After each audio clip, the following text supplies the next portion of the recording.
And how is it going, everyone? Welcome to the final Dandy game, Dandy 3.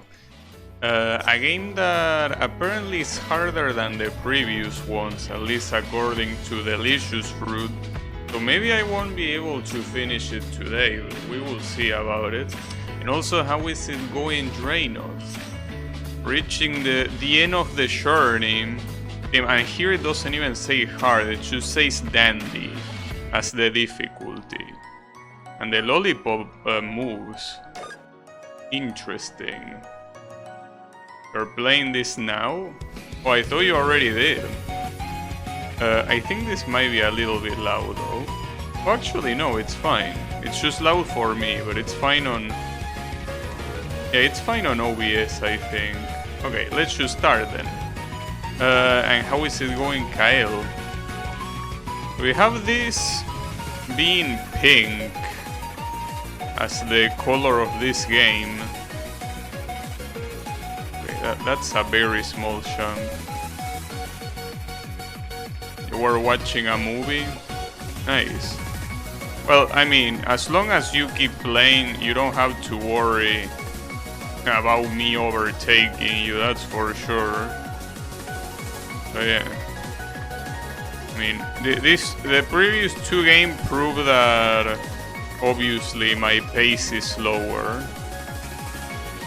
So yeah, don't worry about it.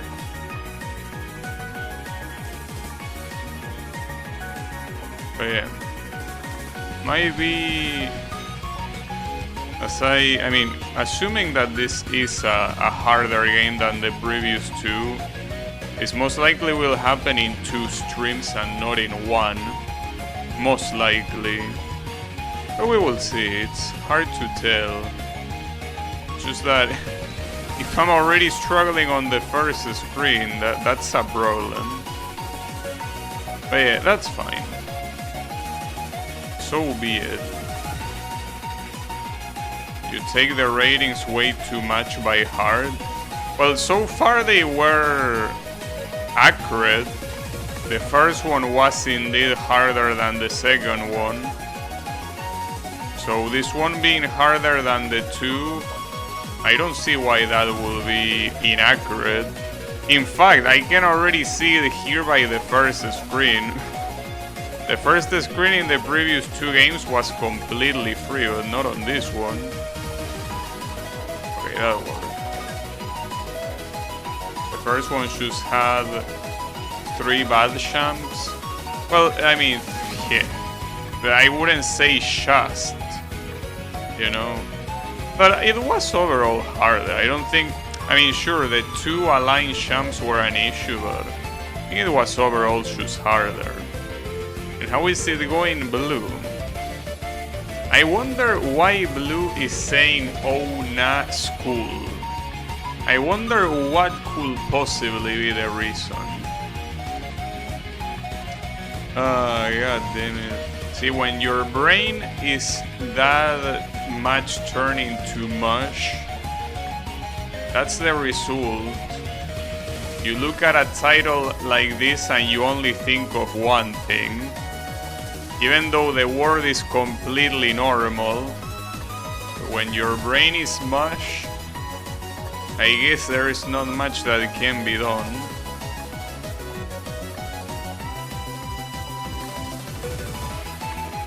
Nice. School. School is what's on your head. All school and no brain. Because the brain has turned into mush. Indeed, I agree.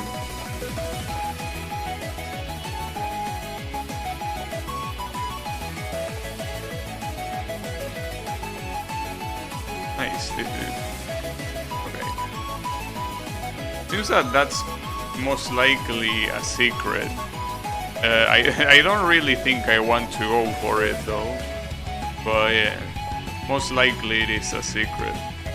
And here you jump left. And that's hard. And even after that, man, okay, that doesn't look easy at all. 2 remaining brain cells competing for 3rd place. interesting. That's an interesting one. Gotta give you points for that. That was smart. Wait, let me check. That I'm paranoid with the sound, but I think it's fine. Though something that is not fine is the camera. It could be more like that to be more center. There you go. Okay. But yeah, we're gonna be here for a while, probably. Also, I know that I'm not really paying attention to the music. So far, I haven't recognized a single song. Not really paying attention though.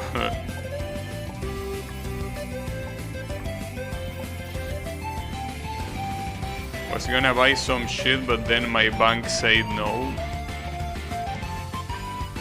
You know that in my case it was the opposite. Like,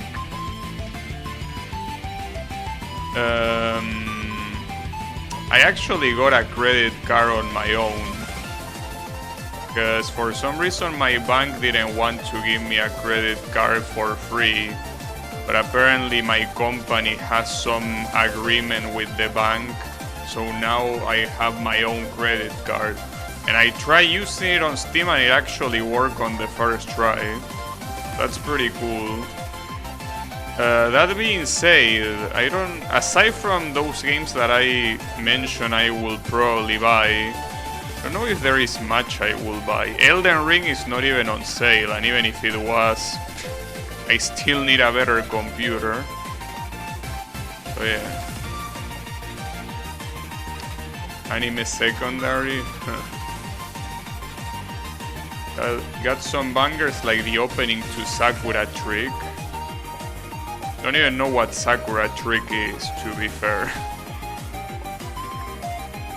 But yeah. Okay, so far not a single one I recognize. I'd like to at least recognize one of them. It will be cool.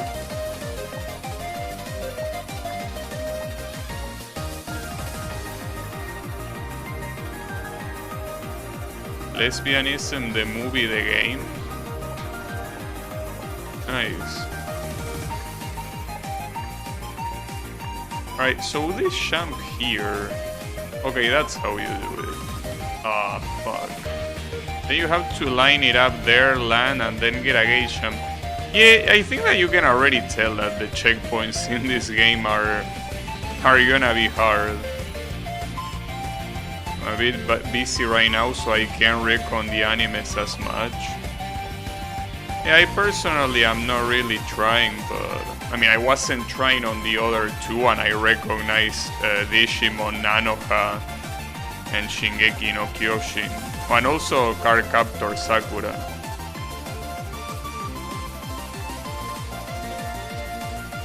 That might be Zero no Tsukaima, the one that just happened.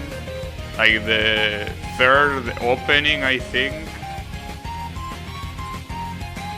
Like, I remember... Oh, wait, this one I recognize it. Wait, is it from... It's from that one anime. Something like Mahoka no Retosei or some shit like that. It was like... Well, the problem is that I cannot describe that anime without sounding like a degenerate. It's basically an anime about magic in the modern world where the protagonists are two siblings that want to fuck each other. That's the plot, like, I'm not exaggerating. I think it was the opening to that anime. You heard Naruto and Humaru? It might be. You didn't mention the name of the medley of the second one. I mean, it's because I think it has the same name. Like, these medleys have the same name, it's just that they are different versions. Yeah, that one, Mahoka Koko no Retose, yeah. I mean, look, Blue, look up that anime. I'm not making that up. Like, that's how the anime is. Don't blame me for that. Like, the anime is Turbo Degenerate. Yeah. Don't worry, they are non-blood related or something. Yeah, this one actually there. Like that's the final part of the chorus in the opening. So the same opening is in the same medley twice, huh? It's not the first time, I think. It was the case with Guren no Yumiya in the previous one, I think.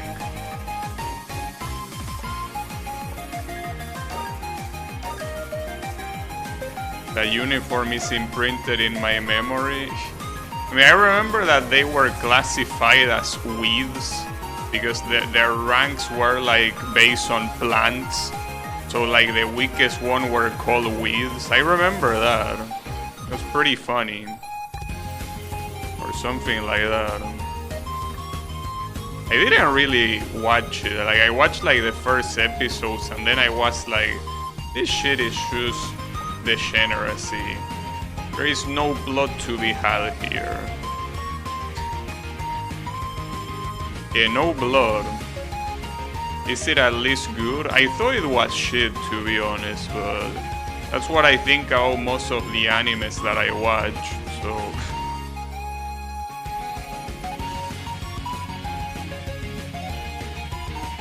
Oh, this is a Digimon. Braveheart, the evolution song of Digimon 1. Nice. Oh, and this is the second opening of Shingeki no Kyojin. But I forgot the name. Oh, I actually recognize quite more than I expected. This is a strawberry. It is. There is a Minecraft mode based on that anime. Wait, I can tell you the MC Sabadas. Alright. I don't think I need to read more than that.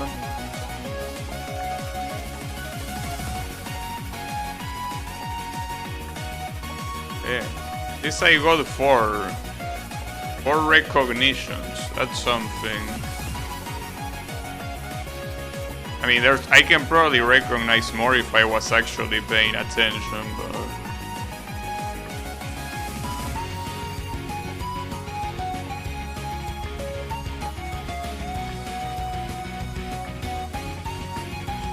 This one sounds familiar. I don't know where it is, but it sounds familiar. I have no idea.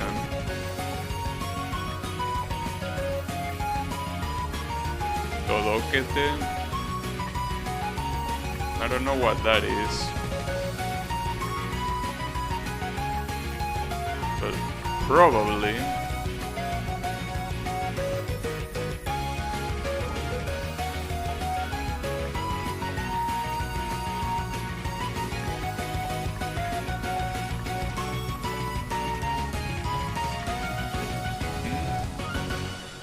Nice. Good timing. Oh, Snow Halation, of course, from Idol Master. Just call the shit what it actually is. What do you mean? I don't know what you mean by that. To call what it is? The fuck you talking about?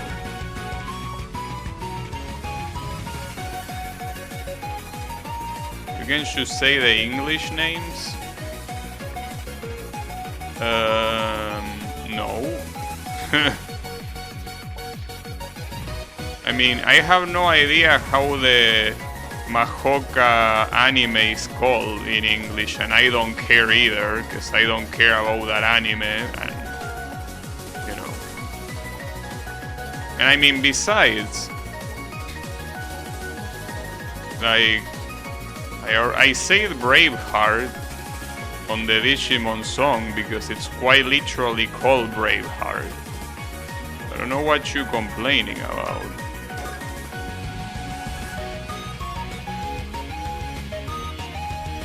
Wasn't it Love Live? Oh yeah, you're right.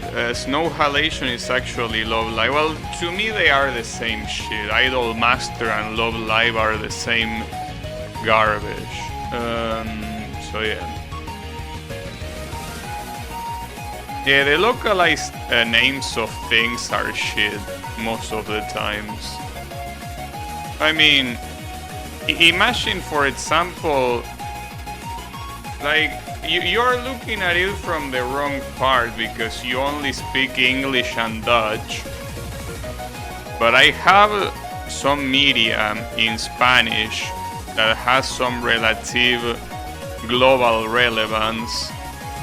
And if I hear someone say that in English, that will be very sad for me. A very good example is El Chavo.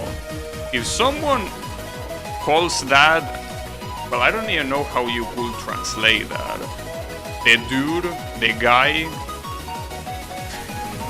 If I hear someone saying that, I will feel very sad. You know? Or like El Zorro, right? Like the guy that wears I don't know how you say that in English, but it wears that and has like a sword and shit, and he marks with a seed. If someone calls that guy the Fox, like, that's vomit inducing. Come on, dude. You think that it's about Japanese? It's not about Japanese.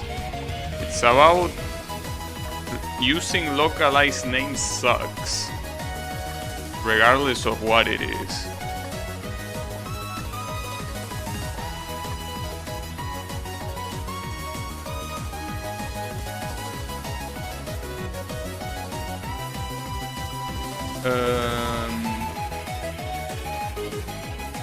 Wait, what is Blue saying? Brave? Oh, Brave Heart.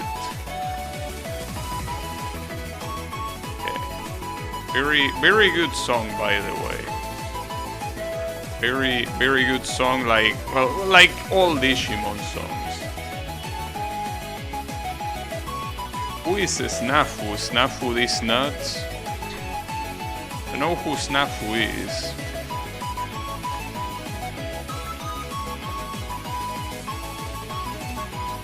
Wait, isn't this Susumu Hirasawa song? I don't know from where though. Isn't that... Maybe I'm wrong, but isn't it from the movie Paprika? Or maybe not. But that sounded like Susumu Hirasawa, like the guy, the singer. All popular Dutch guys have cool English names.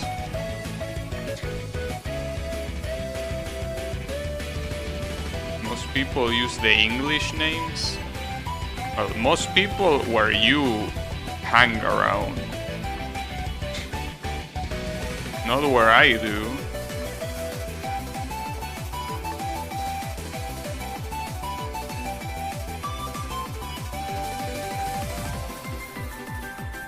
Never heard anyone refer to snow halation. Wait, but isn't snow halation the literal name of the song? Like, they even say snow halation on the song. Isn't the name of the song Snow Halation? Anime melody guessing is more fun than the actual gameplay. Well, watching Needle is not very engaging, no.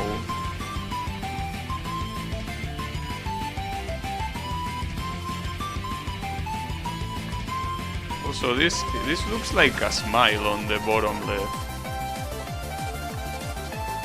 I don't know why, like, of all people, why you accuse anyone else of being a weeb. I don't comprehend.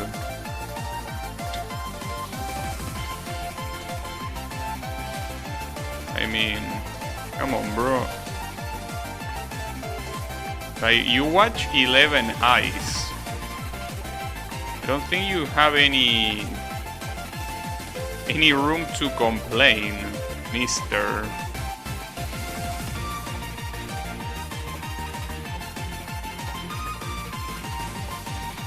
Damn, that champ is annoying. Draino isn't throwing stones from a glass house. Draino has no house. Damn.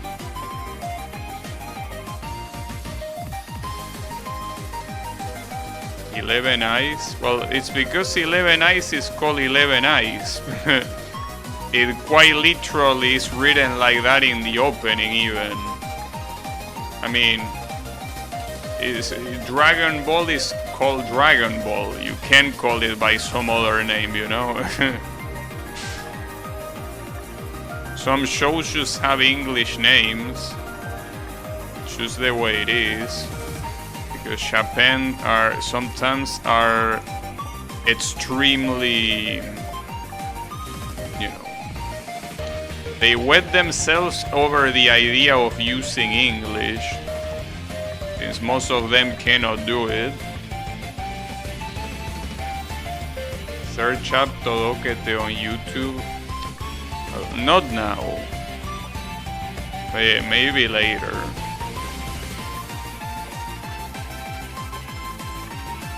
But yeah, I mean,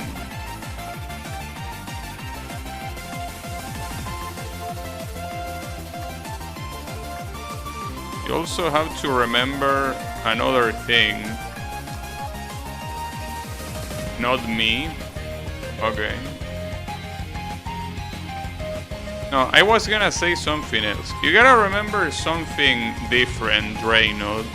I know that in your country English has gained an insane amount of terrain and it's mostly something close to a secondary official language. But that's not the case here. So the anime we consume, we usually say it in Japanese because we don't have a Spanish translation most of the times. There are some few exceptions, but even then nobody really uses them. You know? So here, I'm pretty sure most people say Shingeki no Kyojin, because Attack on Titan is just as foreign. It's English, we don't speak English. I mean, well, I do. But the point is that people here, well, like, we don't have a translation of that in Spanish. You know? And that applies to multiple of those. But yeah.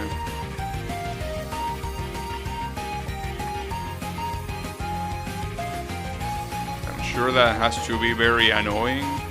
What? Oh, English? I mean... whatever a country uses as a language, it's something that they want to use.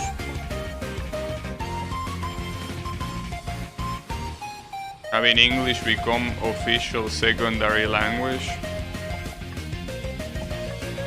Well, I mean, as I said, it's about what people choose to talk. I mean, keep in mind that in Europe, every country speaks a different official language, which is the reason why if you want each other to understand themselves properly, learning English is a good idea. Where I live though, every neighbor country except Brazil speaks Spanish. So there isn't really that much of a reason to speak in English here. So you have a higher chance of having someone with Portuguese as the secondary language than English, since in the first place they are not very different languages. So learning it is way easier than learning English. Yeah, I mean, it also gets taught in school here, but what gets taught in school is irrelevant. I also learn Italian in school, and it's useless because I never use it in an actual real life situation. So it's not about what gets taught in school, because I'm pretty sure English gets taught in school in every country, with some very few exceptions, I guess. So it's not about that, it's about what usage you give it. Here, we have no reason to use English in the day-to-day, because who will we speak English to? Like maybe some random tourist, I guess. Learning a language to speak to tourists doesn't seem like a good idea unless you work for that. I don't know what that means, Draenor, but it sounds like scary red blood. Is that what that means? That sounds like that, but maybe not. I don't know. Scary red blood. I mean, it makes sense. Oh, blood red darkness. Oh, okay, well, Tenebrae, I guess it makes sense, considering that... Yeah. I guess the word comes from there. Secondary official language in America is Chinese, the worst language. Oh shit, we have Star of Davids that kills us, huh? What did the creator mean by this, I wonder? It's fine. Now, this looks like a pain in the ass, because this is 3 checkpoints in a row without any... I mean, 3 switches in a row without any checkpoint. So yeah, this looks very rough. At least it seems that it gets easier to get out.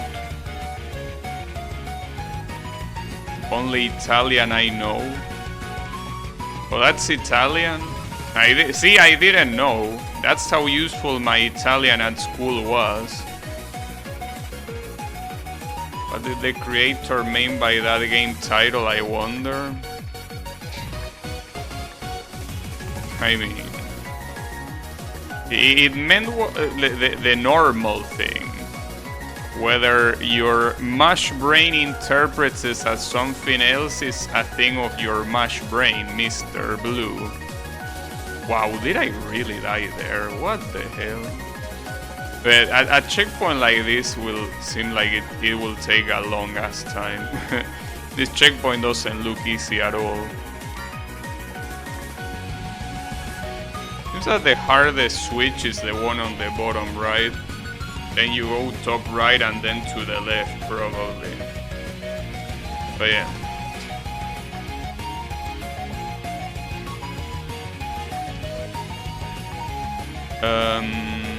Also, you know that there is a new event in Genshin. Wait, why did I go top right? Fuck. Wait, there is a new event in Genshin with voice acting and everything. A shame that it's so feminine, and I don't give a shit about that character. But yeah. Yeah, it is time gated, but you have like 15 days. And it's one of those events that give you a crown, so you have a lot of time to do it. But it's so feminine of all characters, so unfortunately I couldn't care less. I mean, about the story, I guess, but yeah. It's about framing it.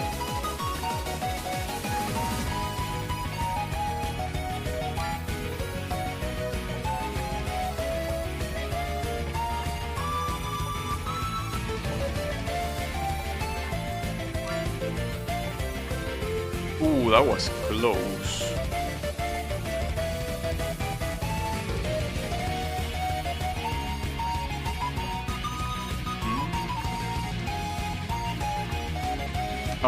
Too much to the left, fuck. Maybe I should do the left one first. I don't think this one is that hard.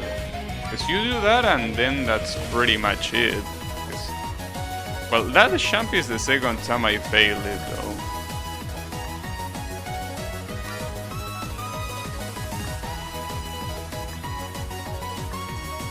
Yeah, no, it's not that hard. Feels like this one is worse. Yeah, I think bottom right is the best one to go first. That weird small champ seems too hard to do. And the only reason why I go for this 1 second is because it's right here.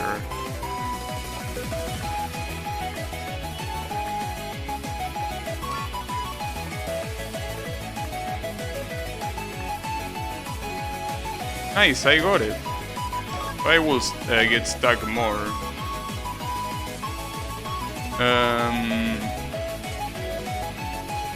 You love free money?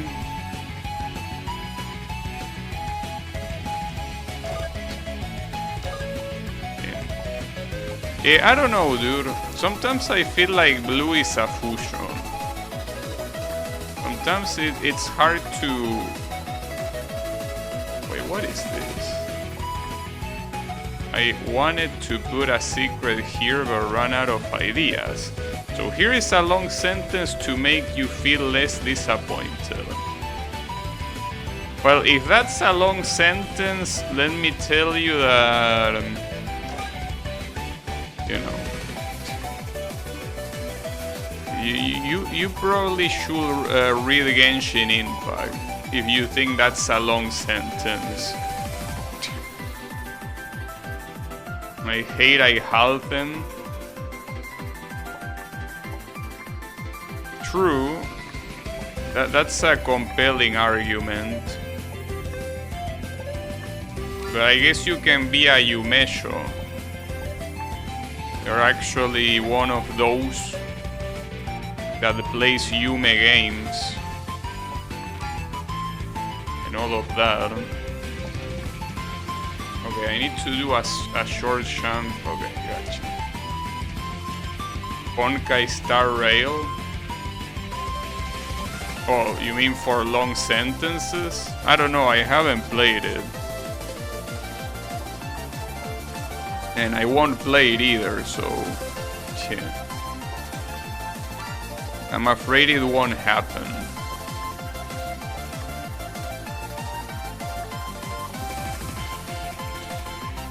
Yeah, Kyle using the obvious wordplay. I should stream Star Rail? No, I shouldn't. I don't want to play that game. What makes you think I will even want to stream it? Are you out of your mind?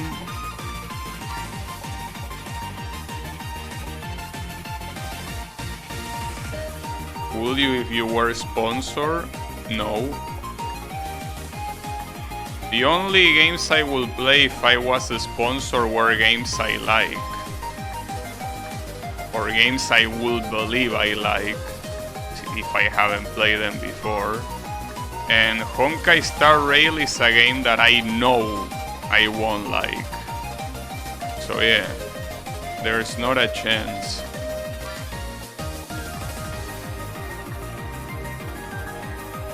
Not a chance. Is it Genshin but with trains? No, it's a turn-based RPG that happens to have a gacha. So yeah, like, that's the thing. Playing a gacha that is a turn-based game, why would I do that? It seems like a horrible idea. I mean, playing a turn-based game already seems like a bad idea. But I will be willing to do that for the most known titles. Like, you know, the Final Fantasy series and shit like that. Well, and as I said earlier, Phantasy Star as well.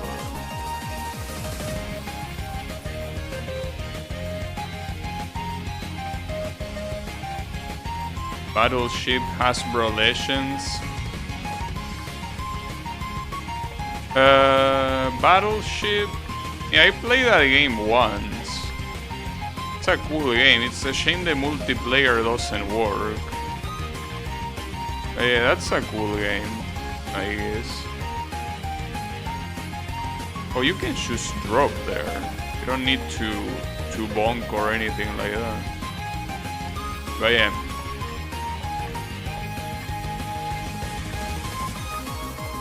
Thing is that yeah, I wouldn't play any game that is a sponsor unless I like it.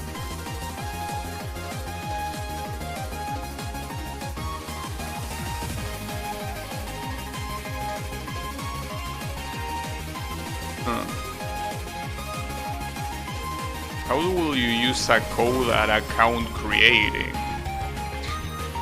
That doesn't make sense. Use the code after the account has been created. Too late.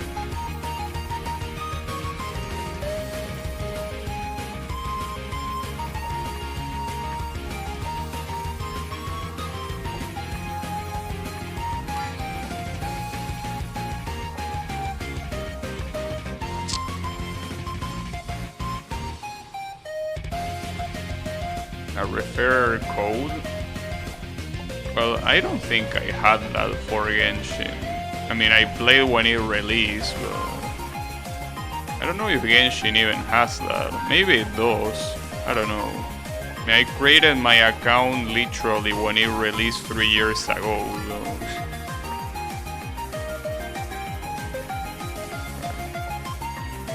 Nice. Beautiful.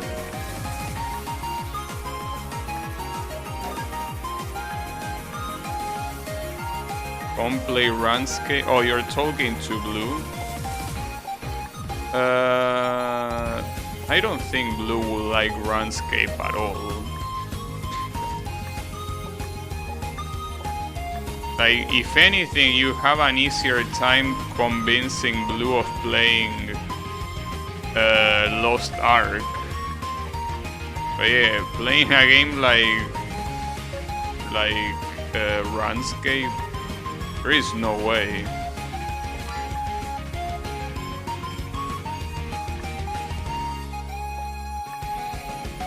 Got it.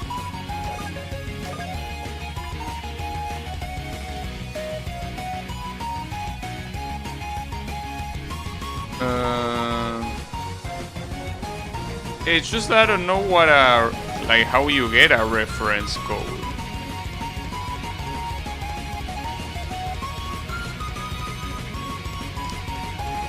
Yeah, no, Runscape, I don't know if you can get scammed. But you know, that's the thing. You should play... Well, you should play no. But... You could play Lost Ark.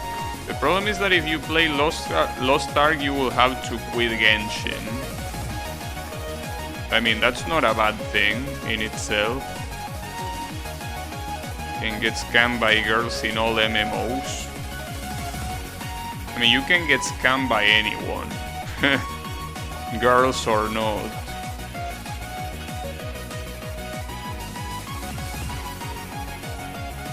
Free me from gacha? Well, I don't know. You need to free yourself from gacha, mister.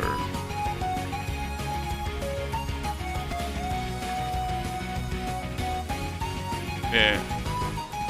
Yeah, that one is definitely Snow Halation, now that I hear it more clearly.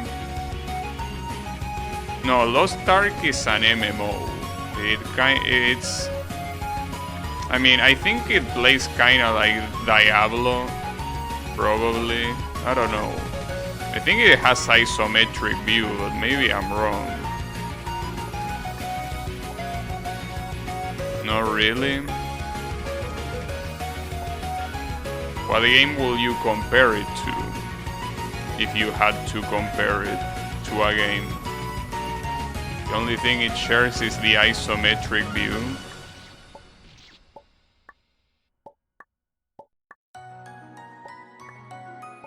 What will you compare it to?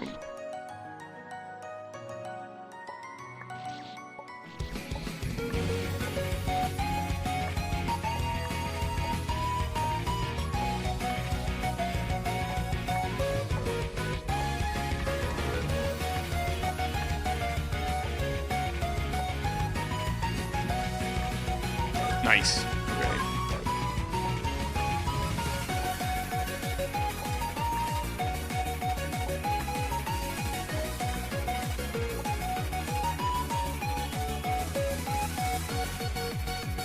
Wait, where do I go from here? Here? Okay. The Star of David killed me again. You don't have a comparison? But look, to me it's pretty simple.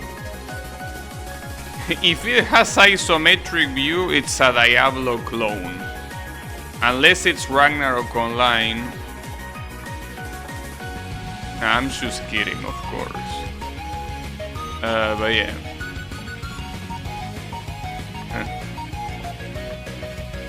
Well, maybe it plays similarly to Ragnarok Online. You never know.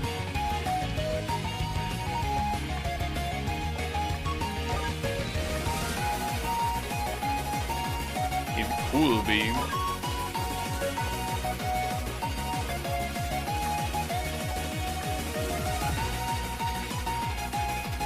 Combat is kinda like some faster paced MMOs, maybe Black Desert. I don't remember if I think I played Black Desert for a very short amount of time. I don't really remember it that well though.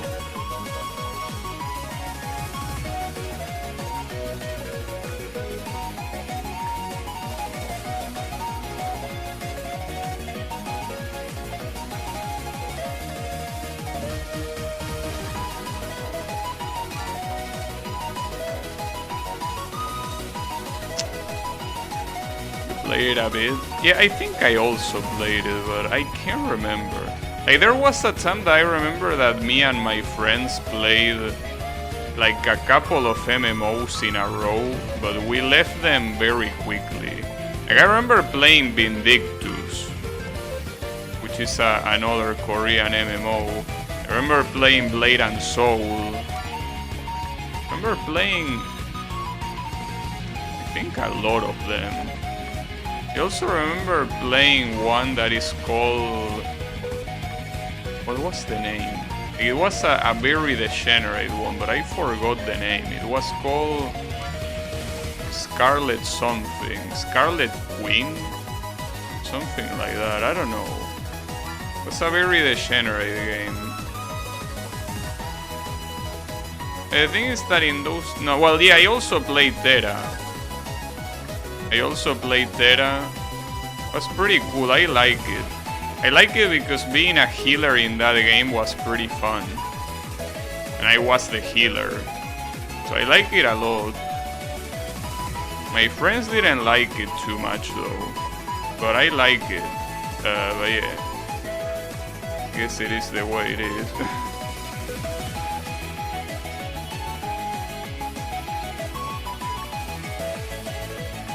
It's a fun game.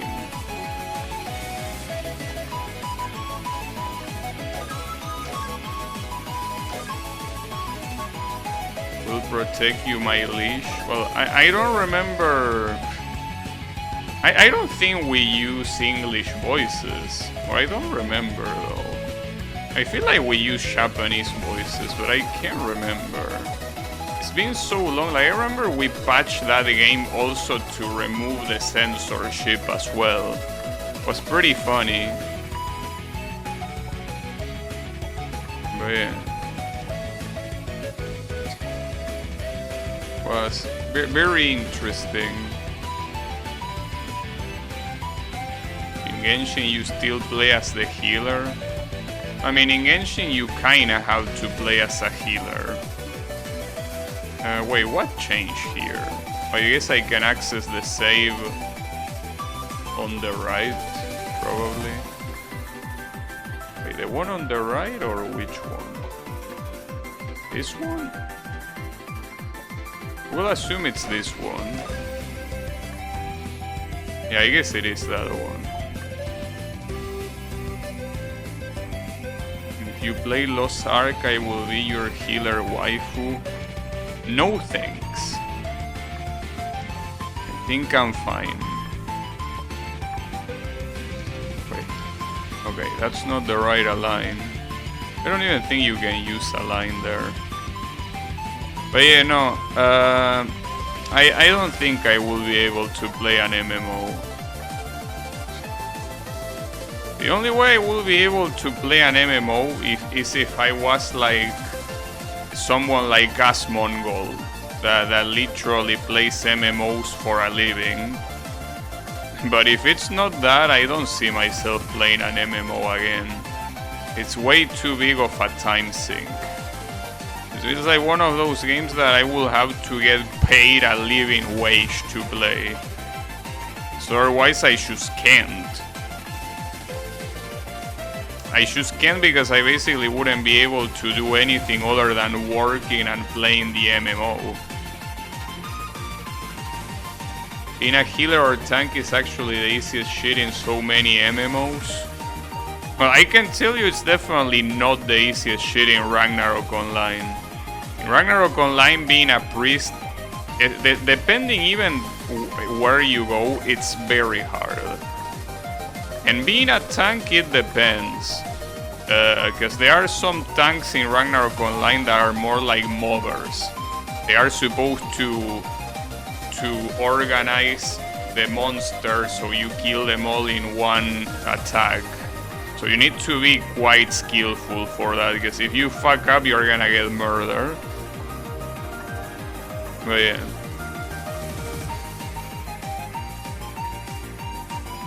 Asmon doesn't even play games anymore nowadays? Oh really? Well, but I know that at some point Asmongold basically lived of playing World of Warcraft. And he was the most successful streamer of the game. And also one of the most successful streamers on Twitch as well. So yeah, but I'm not Asmongold, that's the thing. So you gotta understand that for me playing an MMO is quite a time investment that I cannot afford.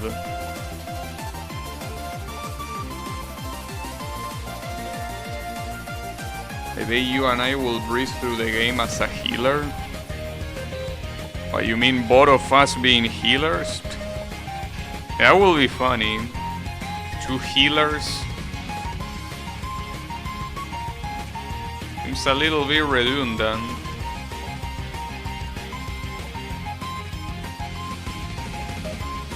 But yeah, that doesn't matter.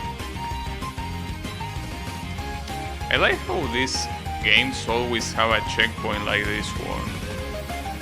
Pretty amusing. Also, is this a secret? Oh, you can go back. Or maybe you can actually. Is there a secret here? Wait, really no secret? Maybe if I jump to like that platform up here? No? Really? No secret here? Unbelievable. Well, that's fine. Oh, you will breeze through the game as a healer? Well, I mean, why don't you do it then?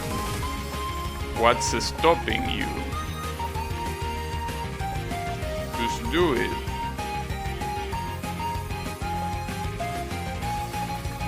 Okay, nice. Oh, you have... Oh, get fucked.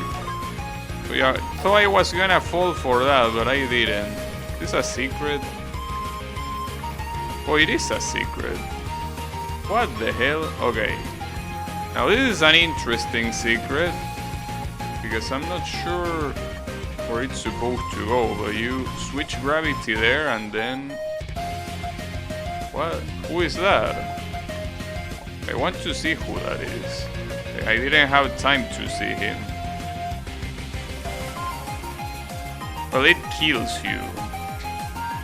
I still don't know who that is though. Hey, pretty cool secret, I guess. Or maybe you're supposed to champ. Maybe I'm reading too much into this dumb little secret. Maybe you're supposed to champ when you land or something. I don't think you can. He appears immediately when you land. To spam heals, bro, and cast some DPS when you can. Yeah, of course, it's easy. Wait. Mall greetings. So it's just a random mall. So the creator just likes malls or something. Is that how it is? I don't particularly mind malls. Yeah, they are okay.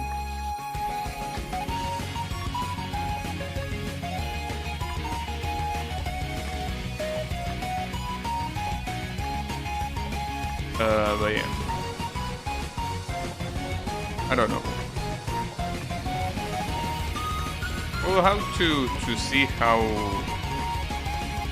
speaking of economy and shit, and getting paid or whatever, we'll have to see how things progress in my country. Because our government is gonna change. The government says that it's gonna do a lot of changes. I still think though that, I mean, a politician can only do so much, which means that probably nothing is gonna change at all. But hey, you never know, I guess. I doubt that the situation is gonna get better. But even if it doesn't get better, I mean, that I will still be doing my thing. Nice. Beautiful.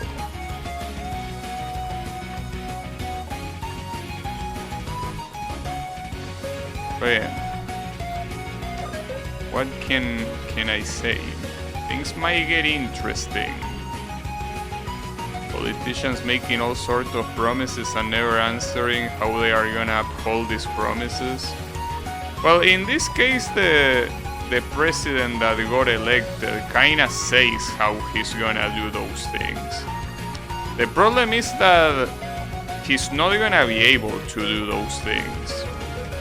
So here we have a problem of someone shooting too high. Because yeah, what he says he wants to do is possible, assuming the planets align, which it could happen, but I don't see it happening. Call me a pessimist if you want, but yeah. Nice.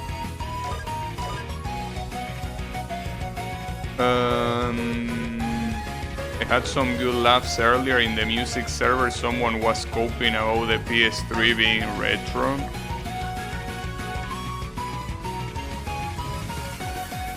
I don't know. Do you consider it retro?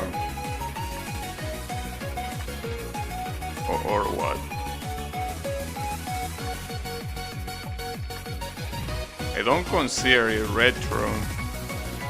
But I mean, I also don't consider any 3D console to be retro.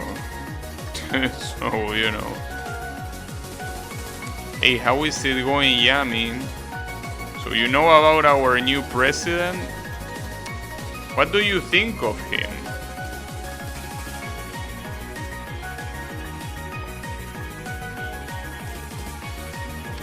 Anything 10 years or older retro? I don't think that's a smart thing to say. I mean, because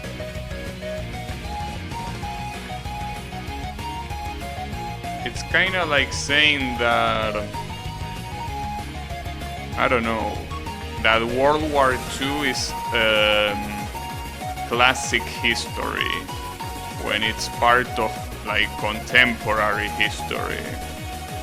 It's not like suddenly classic because it's like 80 years old or whatever. It's a period that is part of a history period. And I think that with consoles it has to be like that too. I feel like with the advent of 3D consoles, that's something that I no longer will call retro. You can call it a different name though, I don't know, the Polygon era, if you want. Isn't he obsessed with chainsaws? Yeah, kinda. I don't know why, but yeah, he likes chainsaws. No, to me, basically, in my opinion, retro only applies to consoles that happened before the 3D boom, which is basically before the PS1 and the Nintendo 64. And the PS1 and Nintendo 64, I feel like I could call it low polygon or something like that, but I wouldn't call it retro.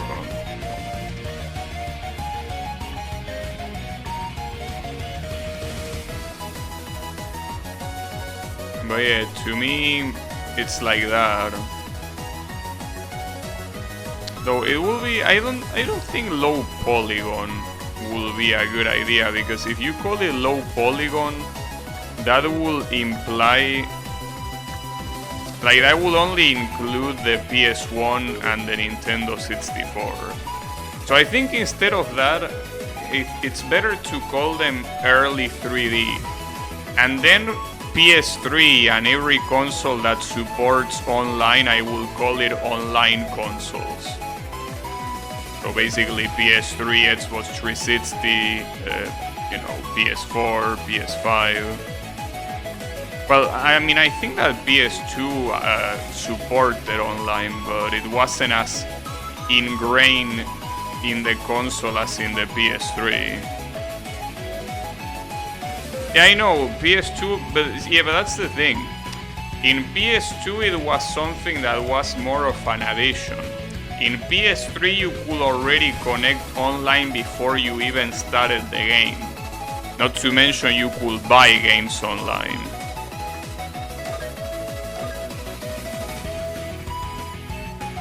No, I mean, that's the thing. I don't care how old something is. Like, I just feel like the term is wrong.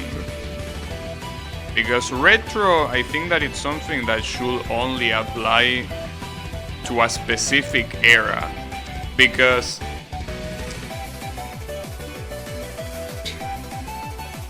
and Draenor had to say that, of course. Hey, come on, Draenor, is blue influencing you for consoles? I mean, I think it matters, because essentially I think that I'm more in, like, I don't think how old a console is important, but rather what generation it belongs to. I mean, obviously you can call a console first, second, third generation, but I feel like it's better to group consoles together that have more in common than others. See, for example, the first, second, and third generation of consoles, like Atari, NES, Super Nintendo, Sega Genesis, those are cartridge-based consoles that, with very, very few exceptions, only support 2D. Obviously you have games like Star Fox, but the point is that those are consoles that have a lot in common. I mean, they have more in common between each other than they have with the next generation of consoles. So to me, because of that, I will call those generations of consoles retro. Like cartridge-based 2D consoles. To me, that's retro. And then you have the consoles that start implementing 3D and CD-ROM. Not with Nintendo 64 though. Nintendo 64 still use cartridges, but I think that rather than paying attention to cartridge there, I think the fact that most games try to be 3D, at least at the beginning of that era, is something that has them in common, but at the same time internet wasn't a widespread thing, so I don't think you can relate them too well with the PS3 and consoles like that. So to me, consoles like PS1, PS2, Nintendo 64, Sega Saturn, and even the Dreamcast to some extent, I will consider them to be from that generation, like the generation of early 3D. And then, as I mentioned, everything else that came now, unless there is a very big change in one of these years, every console that comes with like PS3, Xbox 360 and newer is part of like the online era. That's how I would call it. When does a 2D sprite become a 3D model? When your heart tells you. Whoever the main body was in the PS2 FPS era, I don't know. You watch a couple meme videos he made. Well, he used to be a stand-up comedian. He used to do comedy about economics, like about the economy and shit like that. So yeah, those videos were from where he was a stand-up comedian. But yeah, he's one of those guys that really wanted to become part of politics because he just can't help himself, I guess. But yeah, I don't know, I will be sure to tell you how things are going, but my prediction is that this country is never gonna change, so it doesn't matter whoever is the president, we will remain being a mediocre country. So yeah, that's my prediction. I'm afraid I will have to disappoint you and nothing interesting will most likely happen. But hey, in the off chance that something interesting happens, I'll let you know. Don't worry about it. Because as I say, most of the things he says that he wants to do, being able to do them is a miracle. So yeah. And there are a lot of things that he says he wants to do that require a miracle. So it's not just one miracle. You need several miracles in a row for whatever he wants to do to become a reality and actually be a good, be good for the country. So yeah, basically we need a series of miracles, which most likely won't happen. So yeah, the situation will probably remain the same. Not worse, not better, just the same. So yeah, that's my prediction. It's a very accurate prediction, but hey, will be nice if things did get better. But yeah, I don't think that's a realistic scenario.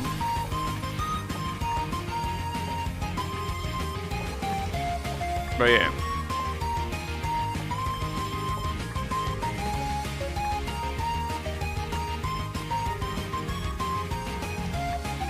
Something that surprised me is that apparently there is a Japanese guy that made a mad about our new president. A mad is like a video where they play some stoner ass music and they put different clips together. So they made a mad about him for some reason. So it does seem like for whatever reason the world is watching us. Which seems interesting because that usually doesn't tend to happen. We don't tend to be in the spotlight of anything. Well, I guess except for World Cup, but that's a different story. But yeah, it's interesting in a way. What is this? Really mad? Yeah, but no, I'm not mad that people are watching us. It's just that living in this country, it's very...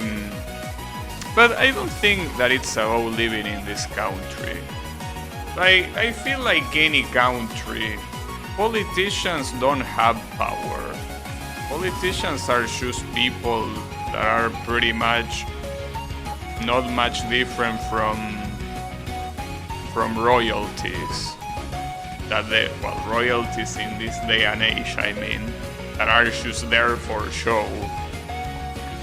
I don't think that politicians are very different, because anything important, anything that matters, is never decided by them, usually.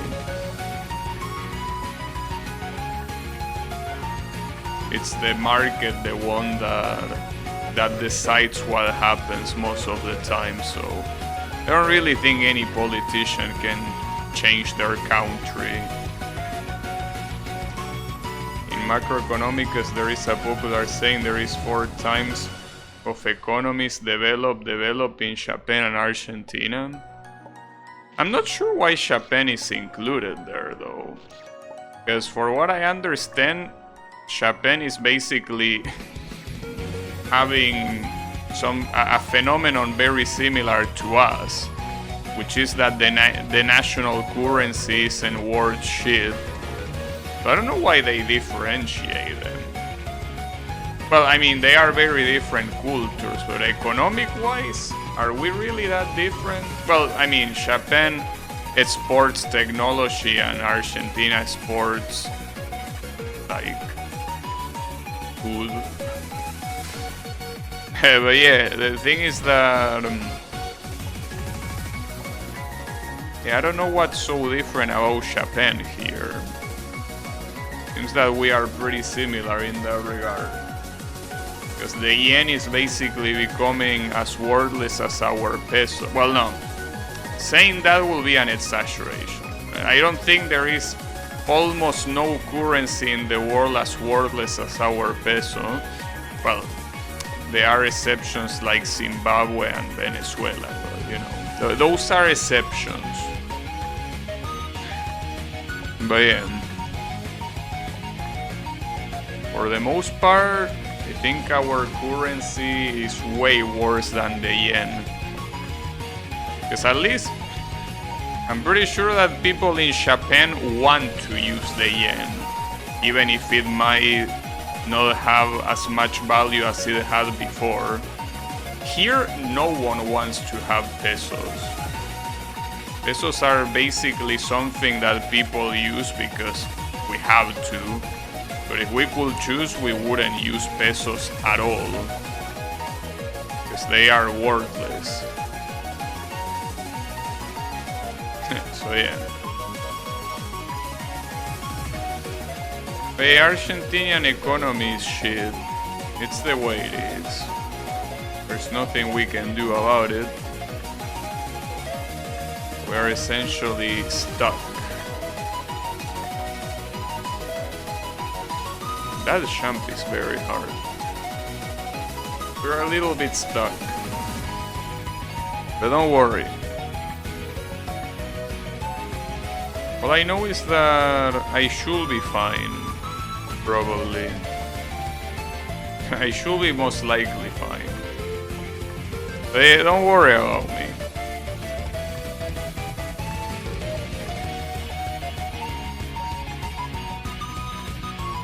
It's still a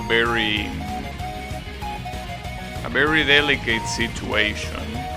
Because I say that I'm very fine, and economically I might be fine. But see, the thing about the country not doing well economically means that even if you are doing fine, a lot of people aren't.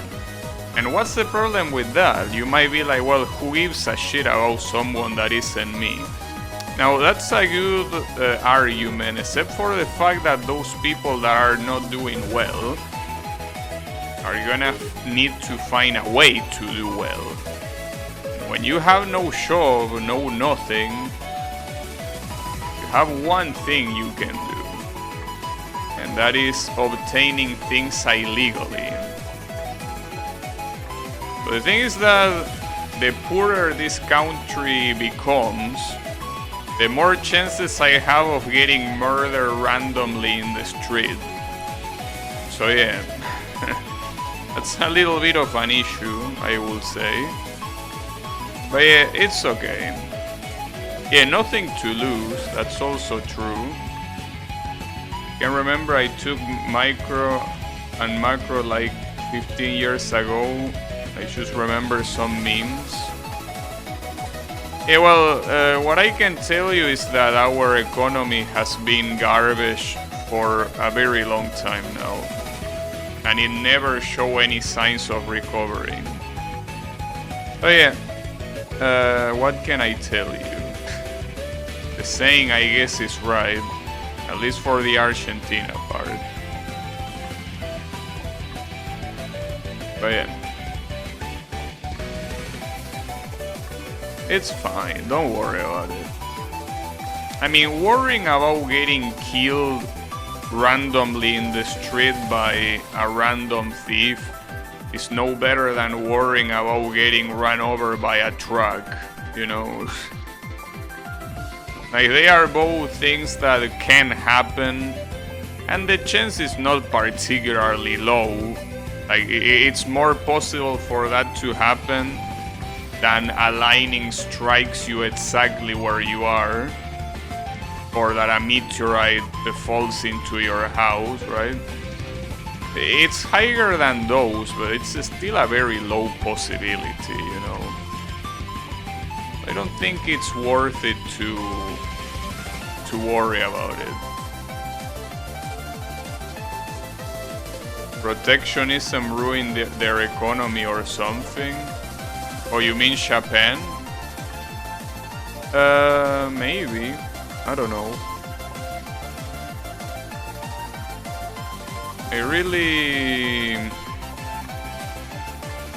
Well, Japan is a very... Oh, you mean Argentina? I mean, in Argentina, what ruins the economy is... Well, I mean, if I were able to tell you what ruins the economy, it would have been already solved. So I don't really know what's the issue, what's the core issue. Because there are a lot of things you can say. You can say that the issue is that we spend too much in social welfare. You could say that the issue is that we print too many bills. You could say that the issue is that we don't produce high quality jobs, or that the issue is that the population in general is very badly educated, so they don't have access to high paying jobs or anything like that. Like, we could say all of that, but I really don't know what the core issue is. So if I knew, someone smarter than me would also know, and they probably would have done something about it.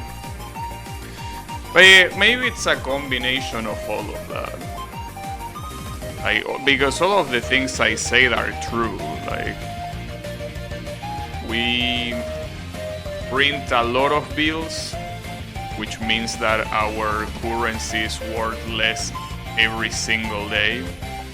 We spend a lot on welfare, which also means that the public spending is very high, which also means you need to keep printing more and more bills.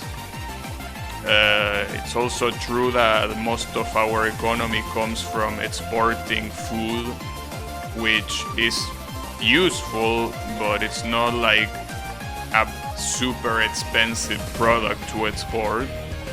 And then it's also true that a very big portion of our population is not very well educated, so they cannot really work complex jobs. So yeah, all of that is true, so maybe it's just a combination of all of that.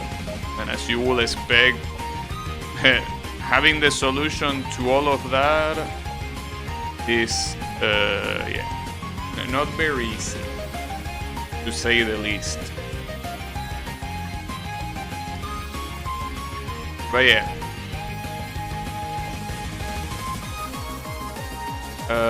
What can you do?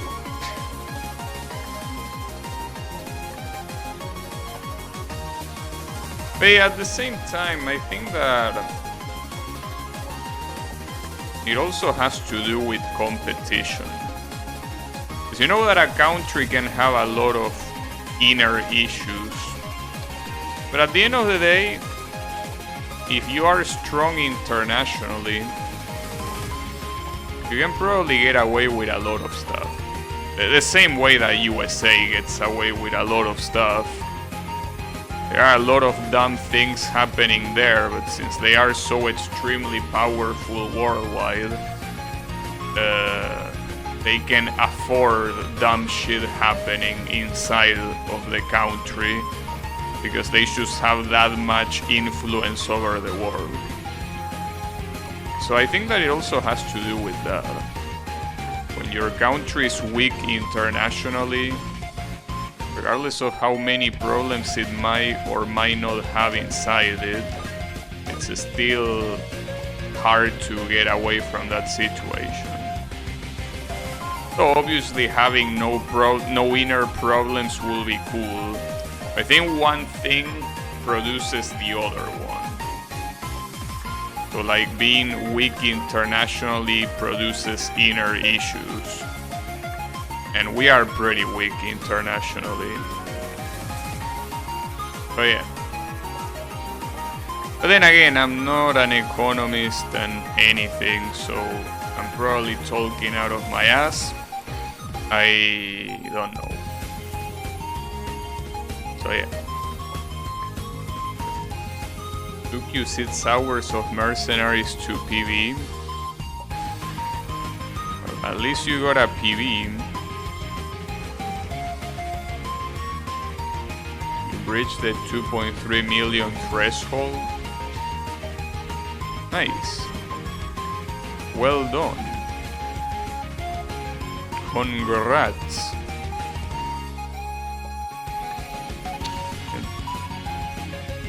But yeah.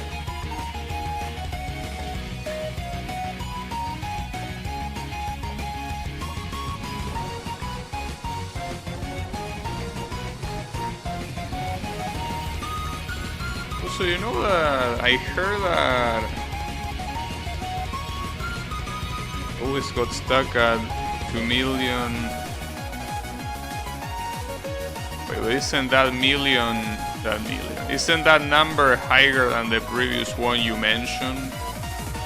A little bit confused. Like if you get stuck at that number, shouldn't you already have PV long ago? Okay, you mistyped. Gotcha.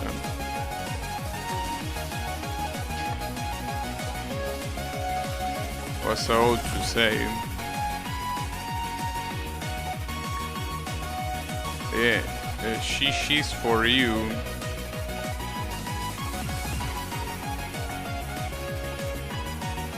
Nice. It's interesting how the first champs here use mini spikes, and you have these ones that use regular spikes. It's a cool design.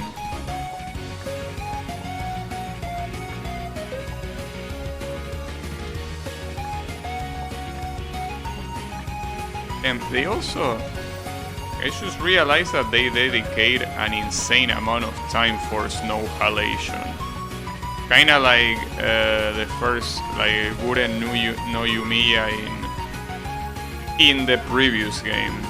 It was like 10 seconds long. Same with snow halation here.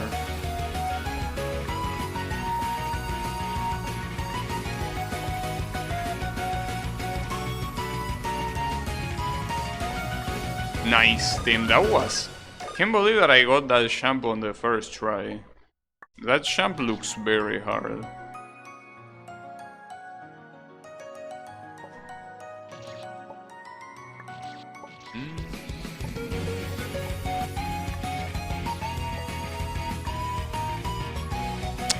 Well, that looks evil. I mean, at least I can land up there, but then... Well, actually, maybe it's not that bad.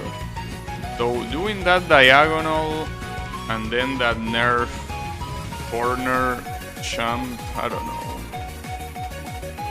know how easy it is. Oh, actually it wasn't that hard. Nice. Got him. Ouch. It wasn't that hard. I'm a little bit worried here because I don't see a single checkpoint. Excuse me?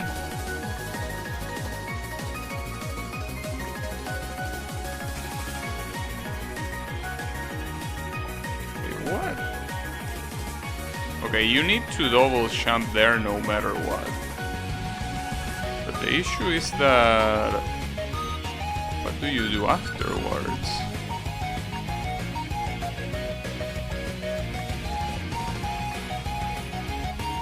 Like...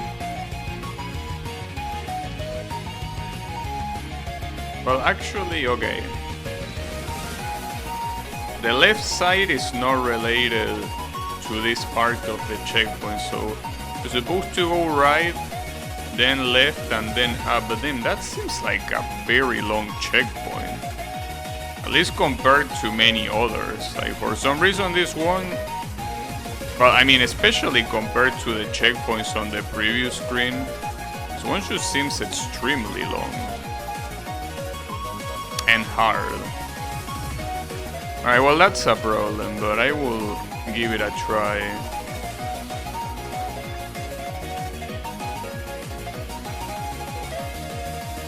Yeah, I don't know. Well, this one seems like it's gonna take a long time. That's fine.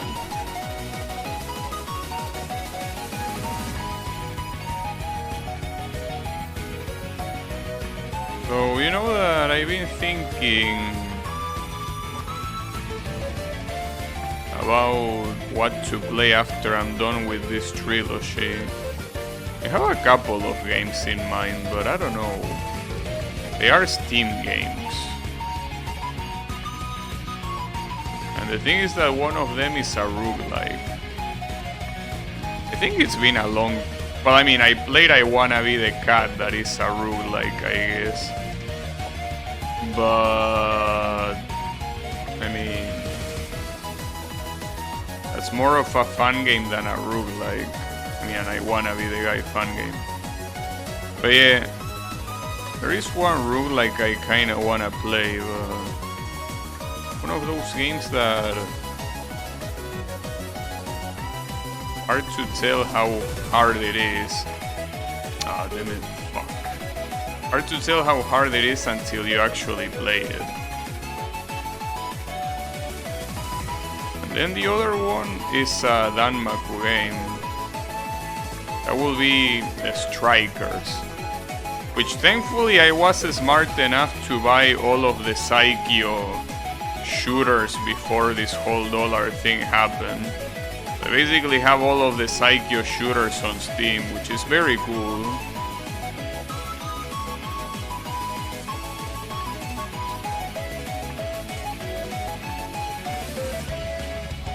I do remember playing Strikers 1945 2 on PlayStation 1, and that game, like, if you didn't play that game on the easiest difficulty, well, not the easiest, but like it had like 8 different difficulties for what I remember. But basically, if you didn't play in anything that wasn't the first 3, getting a 1 coin clear was extremely hard. And the 3rd difficulty was called, if I'm not mistaken, very easy. Like, if I'm not mistaken, that game had 8 difficulties that were monkey, child, very easy, easy, normal, hard, very hard, and I don't remember what the other one was.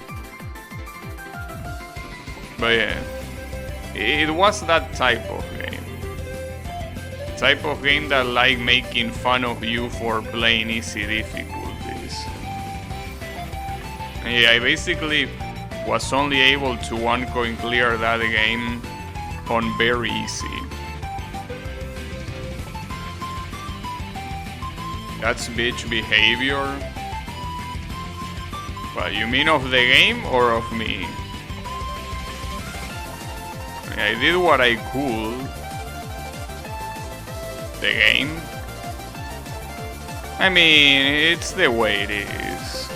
What can you do about it?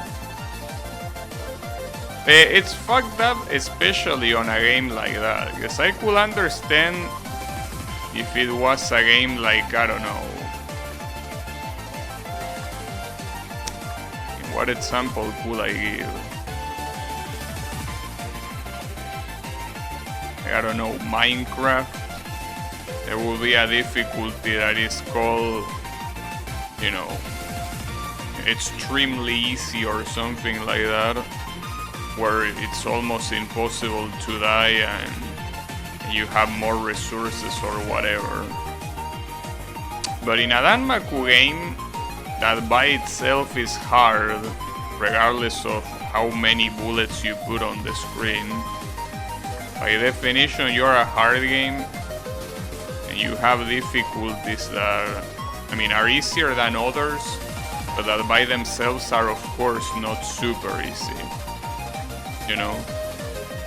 It's a little bit messed up. But yeah, maybe, I don't know, maybe I have gotten better at Danmaku games since then. But there is one issue, that Strikers 1945 also is one of those games where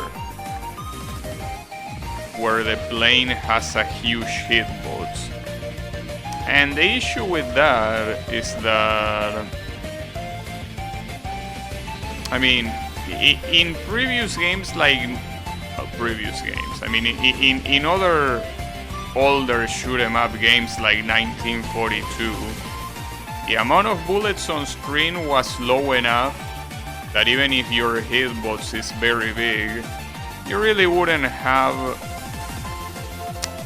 I mean, aside from reacting, not that you had a problem to squeeze through the bullets, because the bullets were just like not that numerous. But in Strikers 1945, that game has patterns like the ones you will find in a game like Toho. So that's a little bit of an issue. If your hitbox is relatively big, to deal with patterns like that, you know. And I cannot do that jump, dude. That jump looks like an absolute pain in the ass. And if it only was that jump, but then you have to do everything else as well. One seems like a problem. It is what I also said, I think yesterday, that this type of game, in terms of checkpoint, is not very balanced. There are some checkpoints that are very clearly way harder than others, and it's not about them being further into the game, it's about them randomly being there. So a checkpoint like this one is very clearly harder, well, than any of the checkpoints that I had so far, actually. And yet it's not close to being the last one. At least it doesn't look like that. But it's one of those things that it is the way it is. I will appreciate one more checkpoint somewhere in here. I don't know where.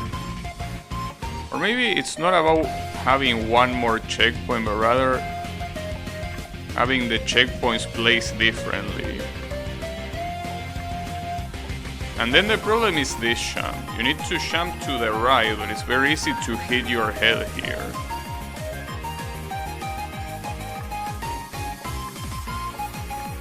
Nice, I got it. Yeah. I think that so far that was the hardest checkpoint of the game. At least it looked like it. But yeah, that's what I say, so far.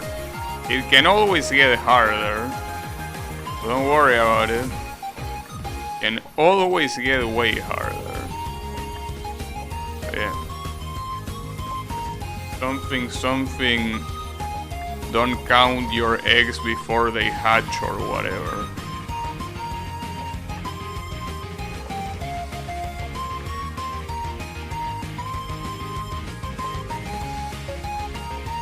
Ah, didn't.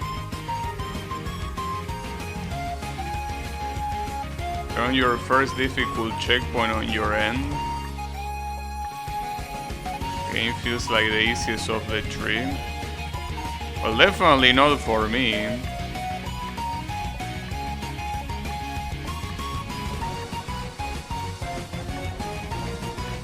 But then again, I don't think it can be the easiest of the three when it's already taking you longer to beat it than the second one. Because for what you say, the second one you had already beaten it at this point, so I don't think that it will be easier than that one at least.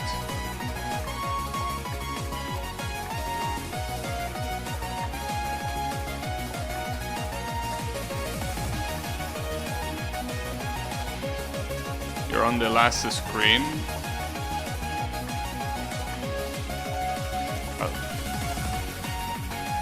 So maybe the last screen could take you a lot longer to beat. You never know. You never know. Will be very hard.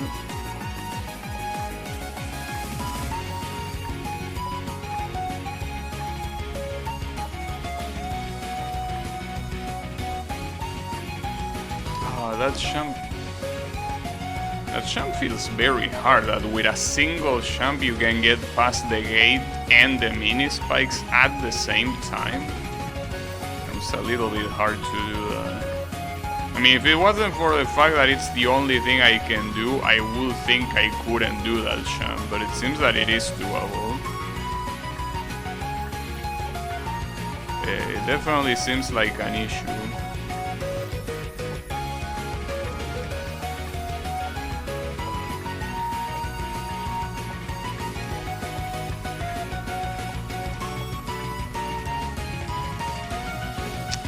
Because you can't jump much higher there. If you jump higher, you're gonna hit the top of the gate jump. And you're definitely not supposed to do that double plane jump there. I don't even know if it's possible, probably not. So that's very clearly the intended jump, but goddamn, it just looks very hard. There's nowhere else you can land before that. Seems like this screen still has... Nice, okay. This screen seems very wild all around.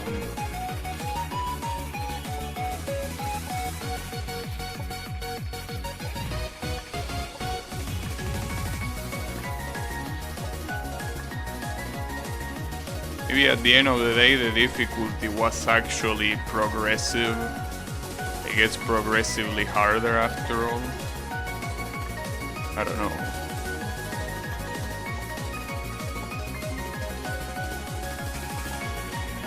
Nice. Oh, not nice. Oh, and after that, okay, so but seems that all the checkpoints in this screen are very long. So when you get there, you jump up there. That ending looks extremely fucked up, dude. That ending doesn't seem like a joke at all. But it's fine. We will see about it.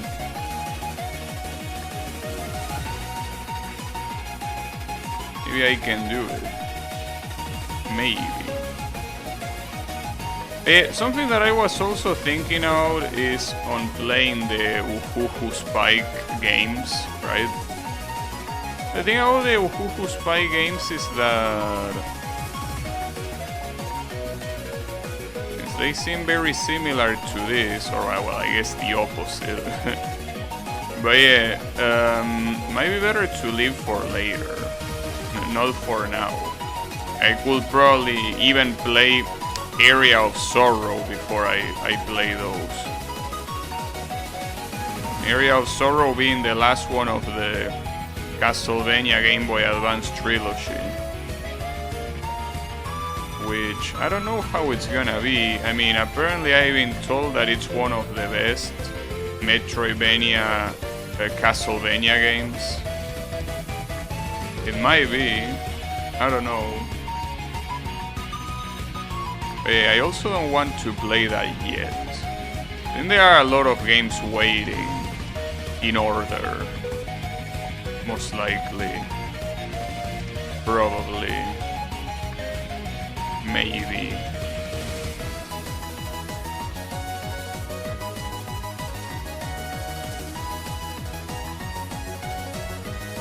Soma got a dandy ass walking animation.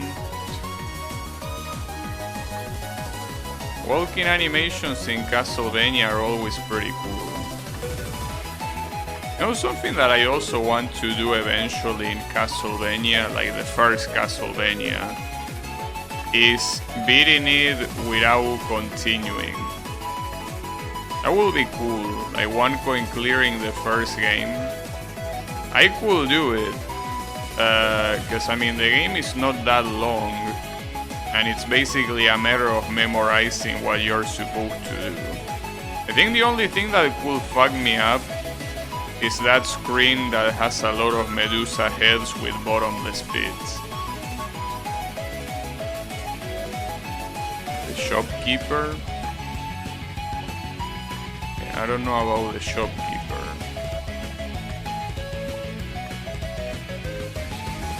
I think revisiting the Castlevania games I already played is something that I should do after finishing playing all of the relevant games in the franchise. Because after the Game Boy Advance trilogy, well, there is Dracula X that is there. Yeah, I also was thinking of Haunted Castle, but that game doesn't seem like it's worth my time, really. I mean, it's kind of like saying, well, obviously they are different things, but I mean, to me it's like saying, what about the gacha? I mean the pachinko. What about the pachinko Castlevania? I mean, yeah, I could somehow try playing it, but doesn't seem to be worth my time. Or anyone's time, for that matter. I think that's the issue. I mean, maybe it's a good game, but it just doesn't seem like the kind of shit I will play. I mean, it does seem like the kind of shit I will play, but worth the pachinko's time. Anyone is worth the pachinko's time, because the pachinkos are absolute garbage. Even the lowest subhuman scum is worth the pachinko's time, because pachinkos are garbage. Pachinkos are absolute shit. So yeah.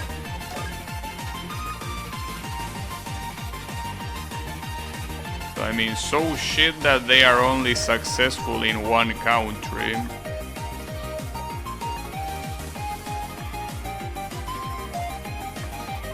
While the original games are successful everywhere. Yeah, but Genshin Impact is not a pachinko, mister. That you got it wrong.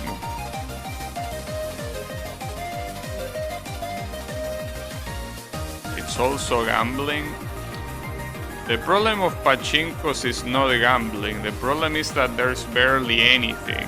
It's barely a game. That's the problem. Like, there is no game in there. That's my criticism about pachinkos, not the gambling. I mean, the gambling is shit, don't get me wrong, and I will never gamble real money on something like that, or on anything. But like, it's something that, I mean, you can't compare to Genshin, because Genshin is a game that has gambling. Sure, you can say that. But first of all, I'm not even gambling my money. I haven't paid a single cent to Genshin. And second, there is actually a game behind Genshin, which is not the case for most pachinko machines, or any. I haven't seen a single pachinko machine that will be worthy of calling a game. Maybe there is, but I haven't seen one. So yeah, there is quite a big difference.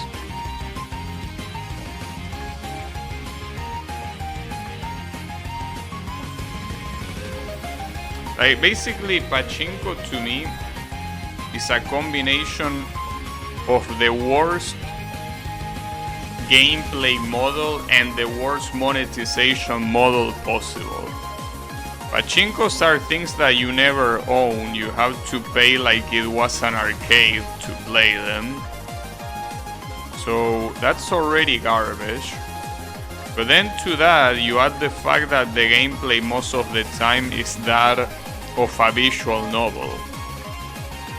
So it's like the absolute worst imaginable in terms of video games. It's like you can make a worse video game than a pachinko machine, but that's the thing.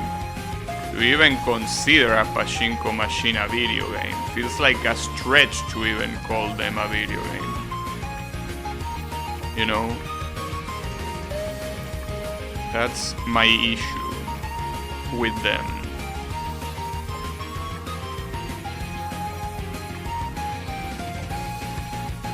Oh yeah. That's what I mean. Obviously, Haunted Castle, it's an actual game, an arcade game, but it's a game that it resembles a game. It plays like a game.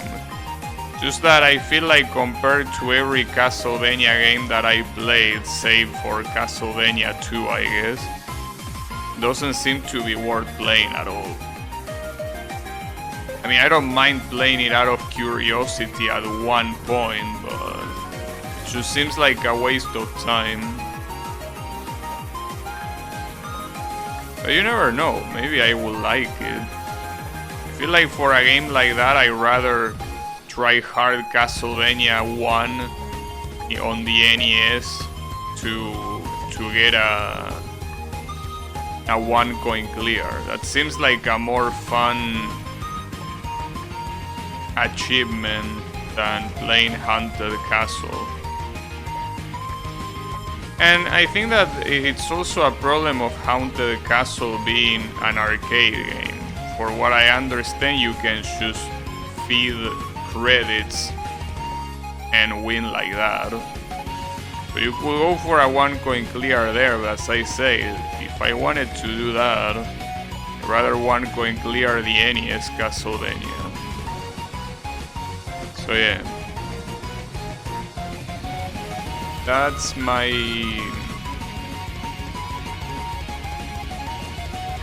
opinion on that. But yeah, it's whatever. It's not that important.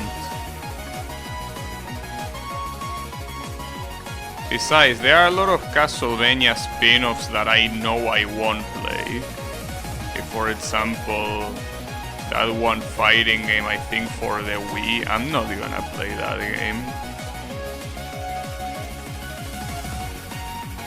I'm going to clear 2 Megamans at the same time with the same inputs. I don't think I will be able to one coin clear 1 Mega Man. I mean, I never tried, but it doesn't seem like the kind of thing I would like to do.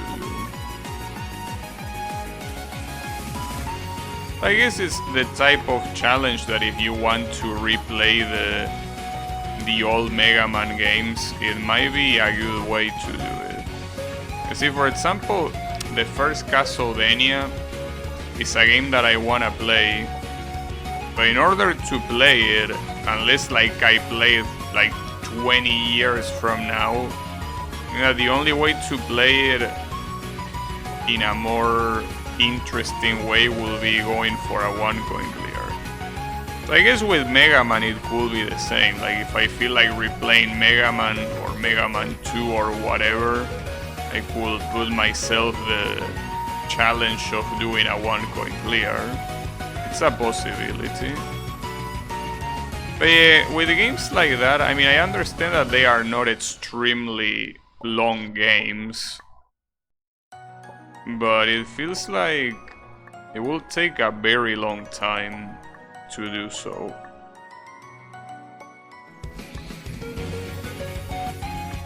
Nice.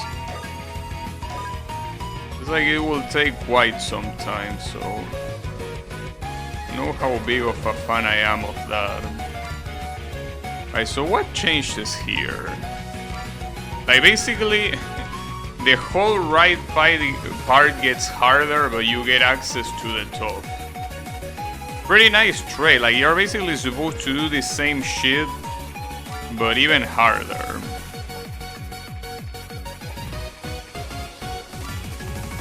Yeah, I don't know about that. Let me save there.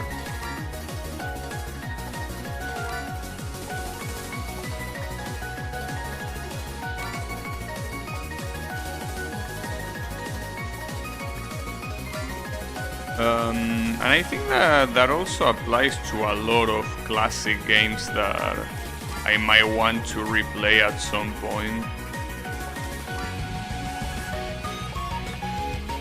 Well, a good example I think is the first Sonic game.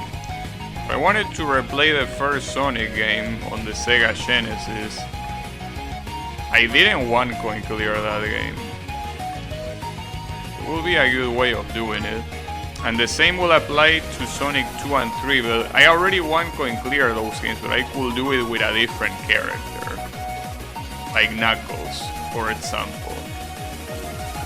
That will be cool. Especially since in Sonic 3 and Knuckles has different routes and also harder bosses. And a completely different final boss. So that will be cool to do, but yeah, not yet. But at some point I definitely want to do it.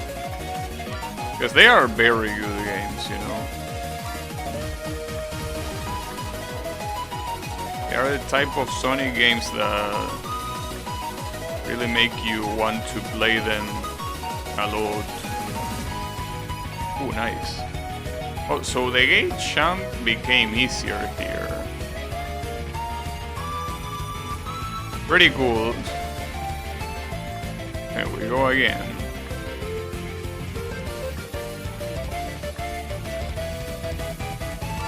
For some reason I couldn't do that though.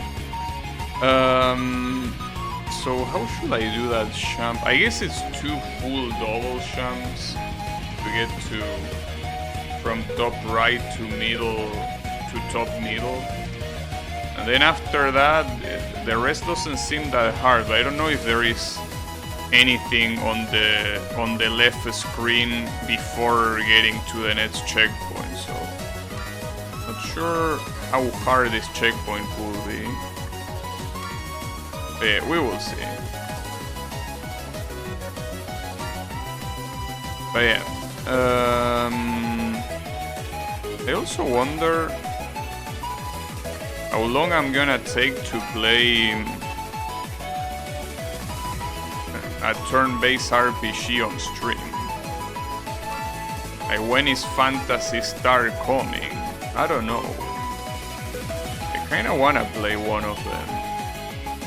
As I always say, I know that if I play a game like that, I will basically be locked out from playing any other game for a long time. Simply because of how long those games are, you know.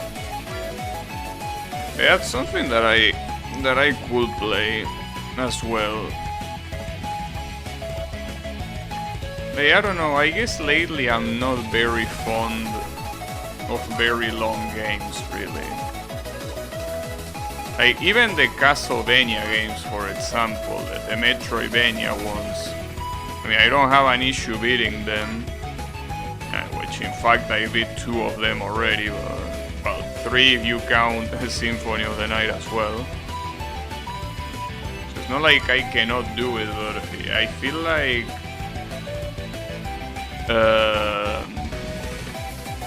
I rather not do it. I rather not play games that are that. I don't know though. It's a little bit of a contradiction to me. Like, on one side, playing a game that is long is good because it means that I don't have to think about which game to stream for some days, which means that I can choose relax and know that I don't need to test anything before the stream starts. But at the same time,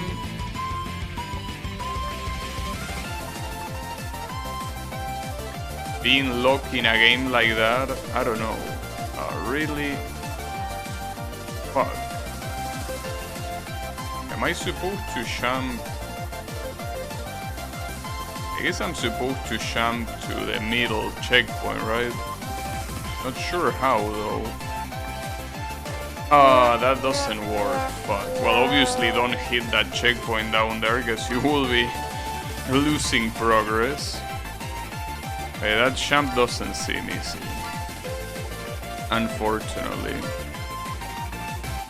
And it's the last jump of the checkpoint, so that's a very evil thing to do, Mr. Quite evil, I will say.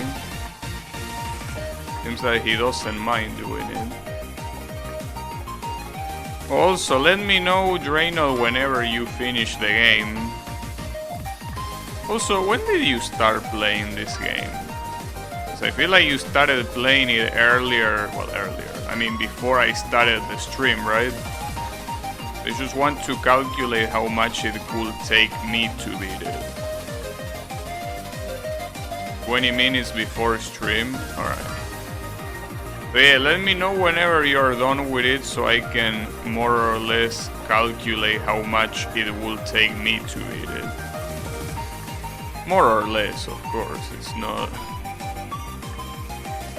gonna be an ultra accurate calculation. You're fucking about. Nice, I got that. It's fine.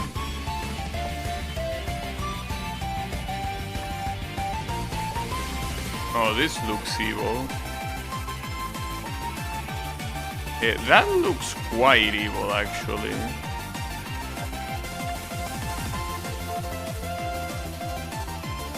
Most of the hard shit is the final screen. You can probably beat this today. I have my doubts. I still haven't reached the final screen. You say that it's the hardest one, so I don't know.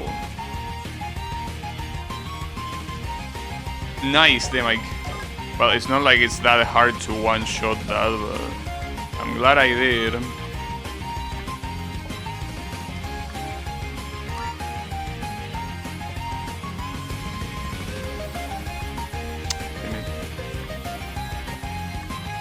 I guess we will see.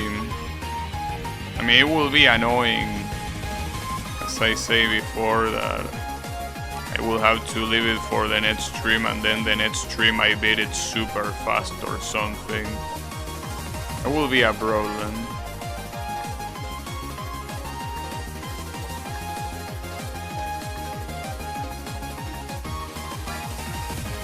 Huh, nice spike.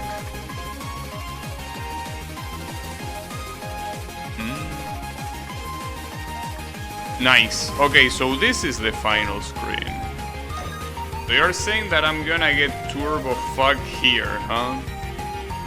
Well, it's interesting though that we reach the final screen this fast.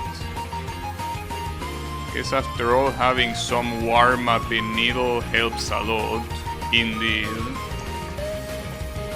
Yeah, the final screen is here. Just that this final screen is obviously made of multiple screens. So yeah. And I mean, if Draenor found one of the checkpoints hard, that's something alarming. 'Cause if he found them hard, what's gonna apply to me?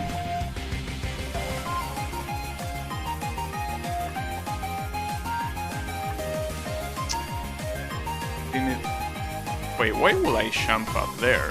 Oh, you don't want to jump up there. I mean, there's probably a secret there, but you want to jump up, but up left, not up right. We're doing the jump wrong for like 10 minutes. Well, but I can do that too, you know. Can probably do whatever jump you're referring to wrong as well. Yeah, don't worry about it. I'm not gonna catch you, that's for sure.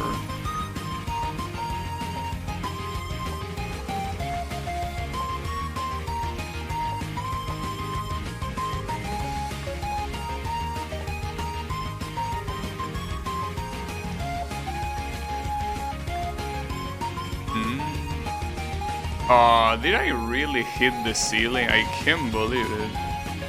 That's such a dumb death.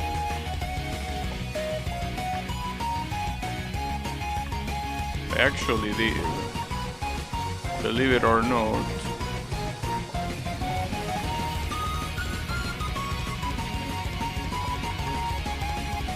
Yeah, it's fine.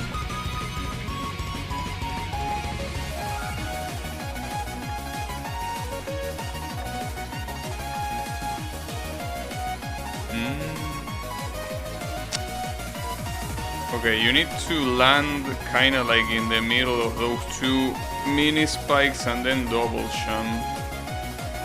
It seems like there might be a lot of screens here. Well, in particular, I think there are about... Well, there's probably the same amount of screens in this final stage as there were in the previous game, so probably like 7 or 6, something like that. Basically, what's important to know is that this isn't even close to being over.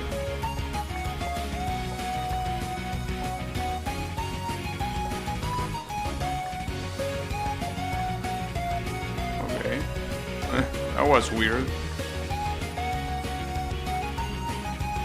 Dandy never appear in stream. Who is Dandy? You mean the creator Wolf Eds? He didn't appear on stream yet, but maybe he's sleeping. You know, not everyone has your same. Well, he's apparently from the UK. He's sleeping right now. Oh, you were baiting? Yeah, he apparently is from England. He's from the UK.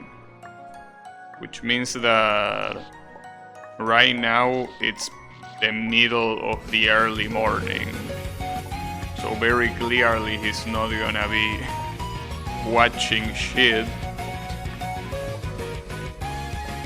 Very clearly. He's too busy sleeping.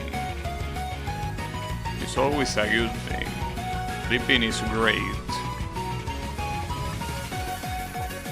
But yeah.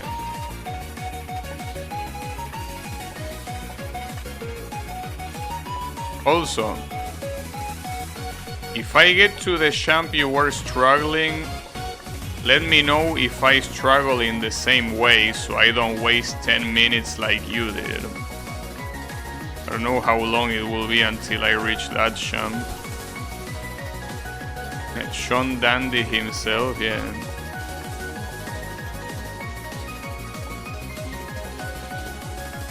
Dandy, Mr. Dandy.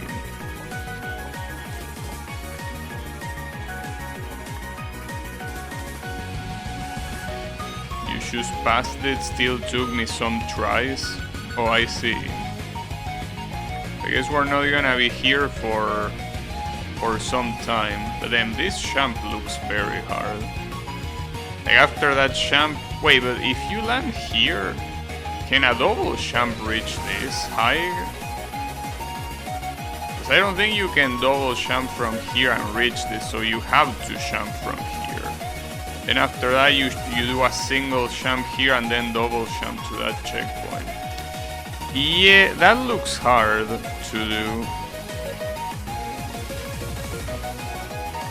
I don't know, I don't think I'm as optimistic as you, Mr. Draynor. I don't know if beating this game today is a realistic idea.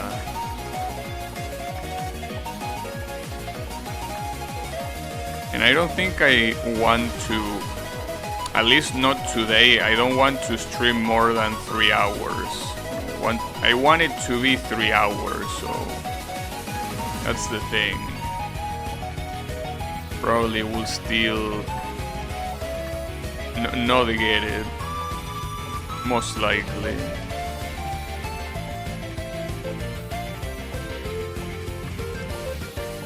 What's crazy is that the first Dandy took me 4 hours.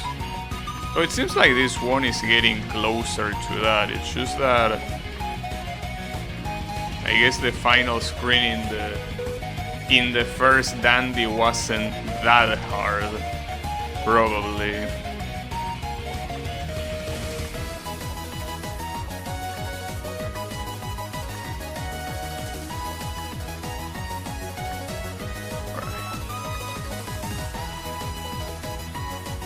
Nice. Alright. I like one-shotting the final parts of a checkpoint. It's very cool when that happens. Very, very nice.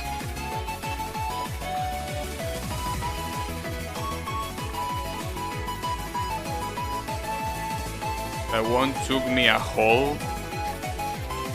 A hole?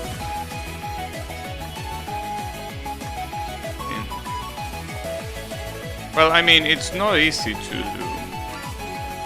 But, you know, like in this type of games, where champs are so precise to do, and you have to do many of them in a row to reach a checkpoint, I think it's just very easy to get beginner's luck. Because I think that the mental is a very big part of it, you know? That's the thing. Because if you get stuck in a checkpoint for a long time, especially after failing one of the final jumps, and especially if one of those final jumps is easy, that could make you take a lot longer in the checkpoint than a noob like me just, you know, getting lucky a couple times and then beating it. It's one of those things that, well, obviously a game like this is deterministic and there is no randomness involved in this particular one. But, you know, that's one of those things where, well, I think that some people even say it, that some champs just feel like RNG. Because even if it's deterministic, they are so hard to pull off. It's like you have no control over them. You know?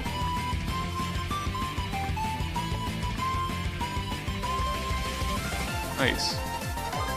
Okay, and this random spike is here for no reason, really? And what's the point of that spike being there? Would be nice if you could take this shortcut, but obviously that jump is not possible. Would be nice if it was possible though. But yeah, no, I'm assuming it's not. Though there are switches. So the thing is that you're probably gonna go there, just not yet.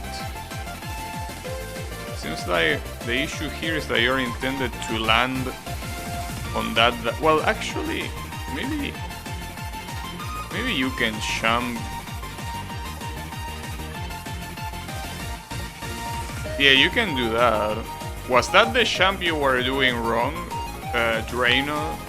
Yeah, that seems like a jump that will be very easy to get wrong. Because you could think that you're supposed to land on the diagonal, but in reality you're supposed to do this. You did one poorly here too? Okay, so it wasn't this one. So there is still the chance to fuck up, huh?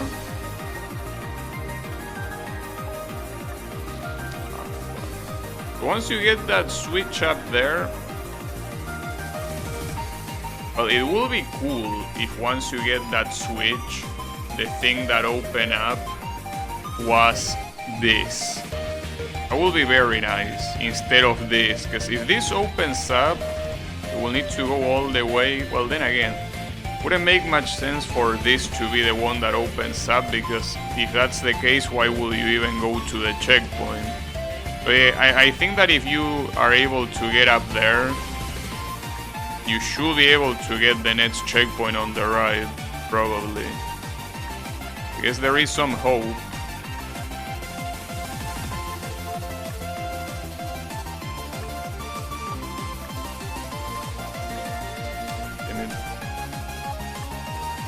It's a possibility.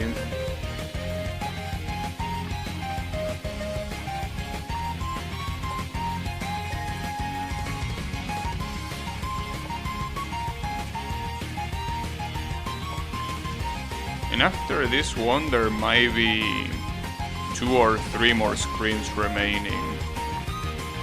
Those 2 or 3 more screens could be very fucked up, of course.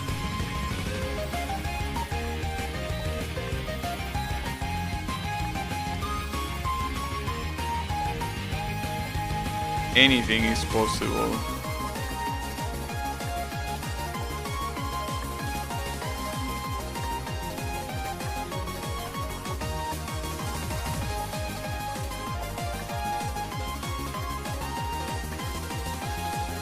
Almost. That's a shame.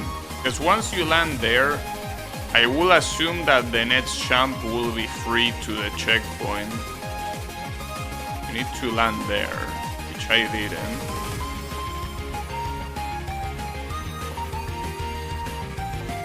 Also, I like how the mini spikes on the bottom look like Mitsubishi logo. Also, isn't the whole Mitsubishi logo supposed to be like a clan logo or something? I know that in Japan, in the feudal era, they used to have clans. And I'm pretty sure that a lot of the automobile companies basically conserve some of that feudal culture, but I'm not sure.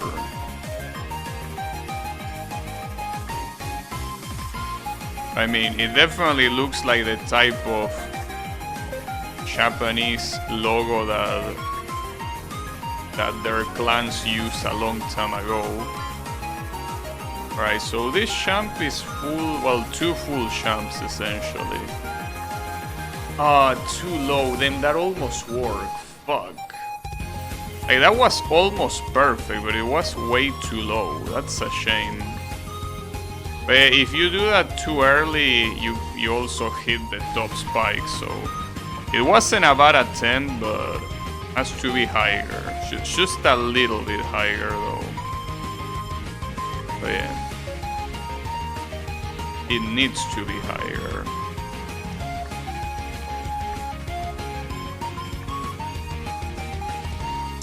Hawks.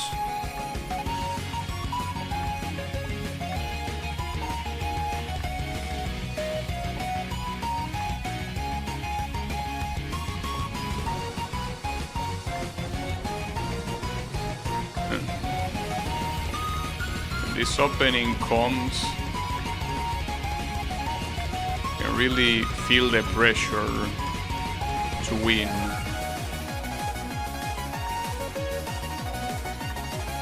Thankfully it doesn't last that long. You don't feel the pressure anymore.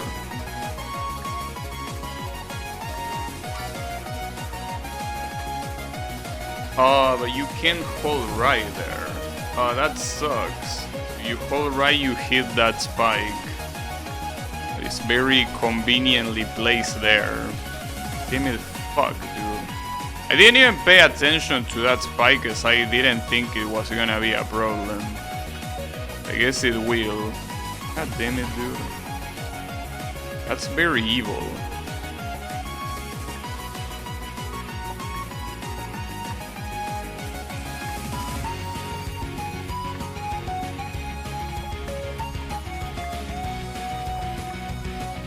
Okay, I'm hitting the ceiling there a lot of times now. Worrying me a little bit. I'm dying a lot to that. But the fact that Draenor is not telling me that he beat the game is worrying me. Definitely feels that you're close. Yeah, I know, but I mean, being close doesn't mean much. This type of games can be too close, but it can also be too hard.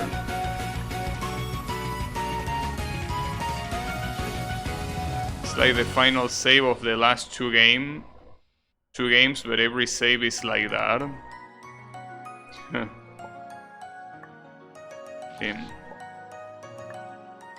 Yeah, I can imagine something like that.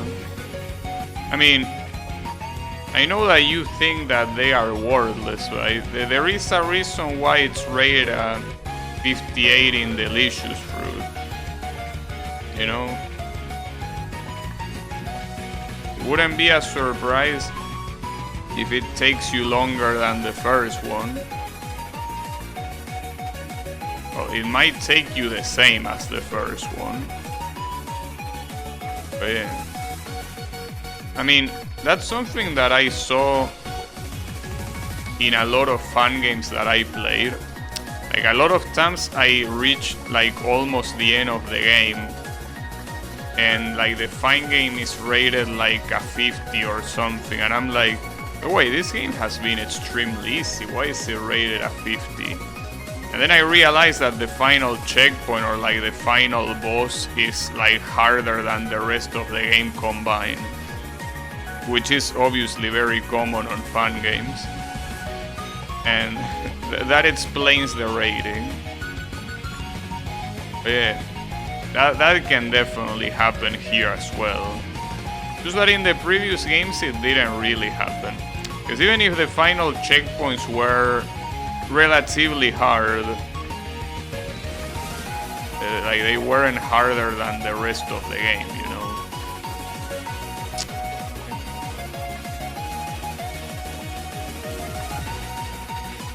I think that as much as it pains me, it might be a good idea to leave it for tomorrow.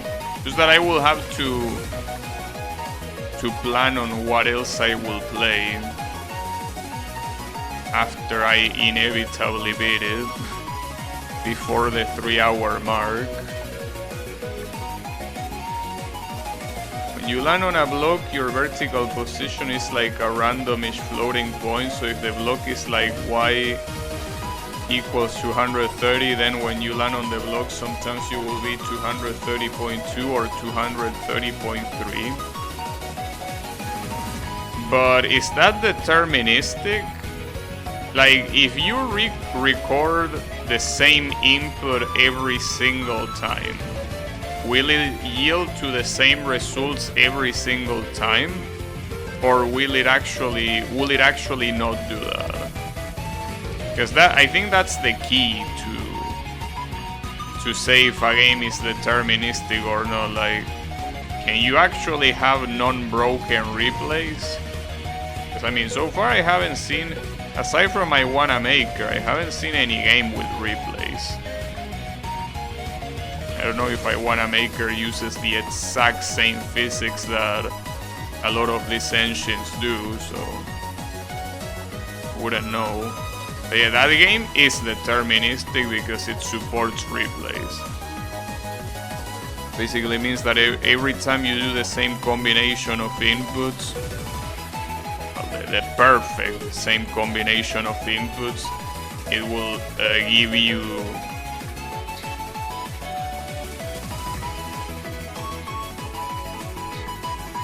you the same result. But yeah, I don't know if it's the same in regular fun games. Well, obviously assuming there is not any RNG of any other kind. So obviously if you have a boss or anything on a screen with randomness, of course the result will be different every single time.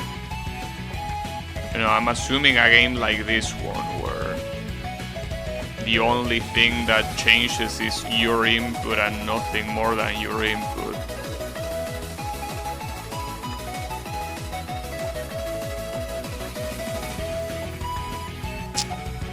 That jump is hard. I'm very sad that I got killed by that spike before the checkpoint because it's as I say multiple times already. It's the kind, like if I had gotten that there, the amount of time that I had saved would have been insanely big, would have been huge. Yet here we are, not saving time, but rather wasting it. But yeah, that's fine. It's something that you have to understand that most likely will happen.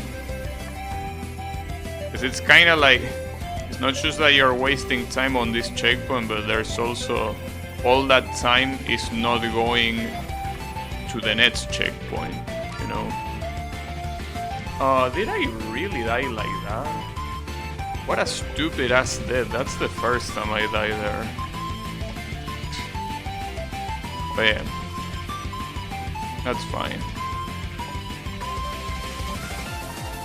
But I mean, as I mentioned at the beginning of the stream, I am prepared to dedicate 2 streams to this game, so it's fine.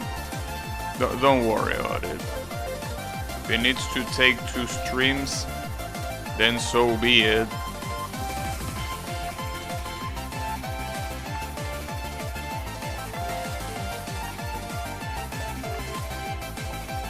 So be it.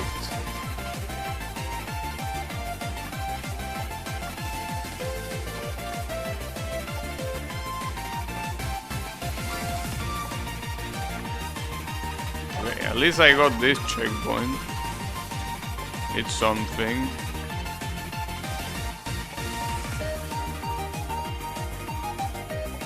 So these are the Mitsubishi mini spikes.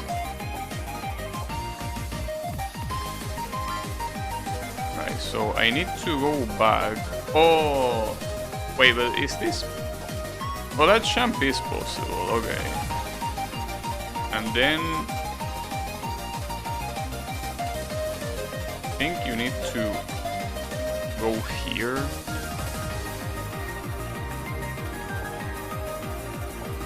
Okay. It was quite obvious that the Mitsubishis were gonna kill me at some point. That hurts, because that was probably the last jump of the checkpoint. But, I mean, I don't even know how I jump over those 2 Mitsubishis on the first. Like, that is so hard to do. I mean, when I do it that fast, it looks easy. I can definitely tell you it's not. Okay, man, I did it again. Yeah, like, if you just look at it like that, it looks extremely easy, but You need to trust me when I tell you that it's not. And I did it again. Damn, we were talking about RNG. I think that's RNG being in my favor. Holy shit. Looks a little bit nasty. It's easy, but that screen took me easily the longest. But isn't the screen that you are currently stuck at taking you the longest? Technically.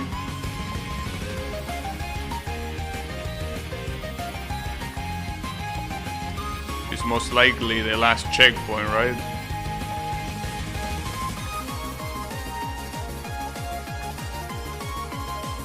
You made progress. Alright. Seems that the end is a lot longer than it might initially seem.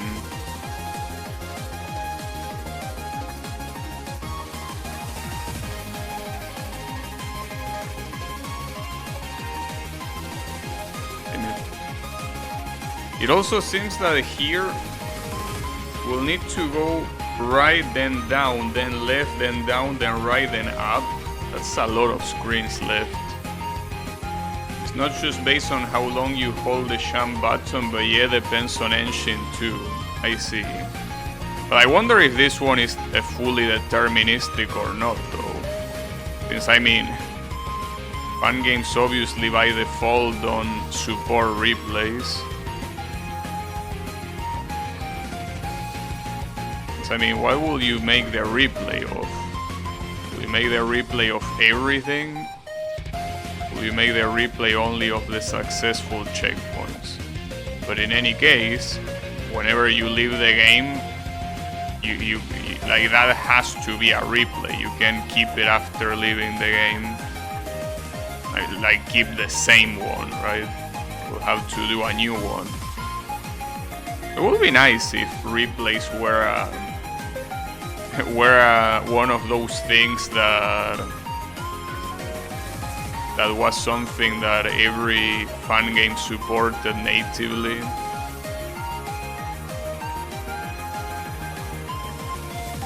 Too much to the right. Like the same way that a lot of fun game engines support natively, well, an Xbox controller at least. They don't support my DualSense, but I think they do support an Xbox 360 controller by default. That's the reason why I tell you never to bother with 4.5 block high jumps, basically. Oh, because there is like an RNG element to them. Okay. Yeah, I can see that. Kind of like a vertical line you don't really have control over. Yeah, it's probably kind of related to why the PS1 has those flickering textures, because it doesn't do floating point rounding well, I think. So you have all that random flickering happening just because of that. I guess it's something similar to this.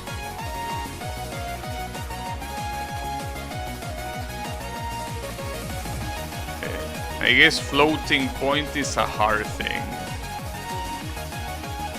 Floating point is hard. I assume it's due to acceleration and floating point shit, same like sea fighting in video games. Sea fighting? I didn't know that was a thing. I'm assuming that refers to, well, that's just guessing, but does that mean what texture stays on the highest sea index? Like textures fighting to be on top of each other? Or did I just make that up? Oh, it is? Nice. Good deduction. In web design terms, well, in web design the seed index is is something that is kind of a fucked up shit, because unless you go over every single element, you don't know exactly what CI index you have to put, especially if a developer was an asshole enough to have a very high seed index for one of the elements that they develop. So that way you are forced to also use a high seed index if you want your element to be on top of it. That's kind of like a clusterfuck. There's not much you can do there. But then again, CSS is a clusterfuck in itself, so.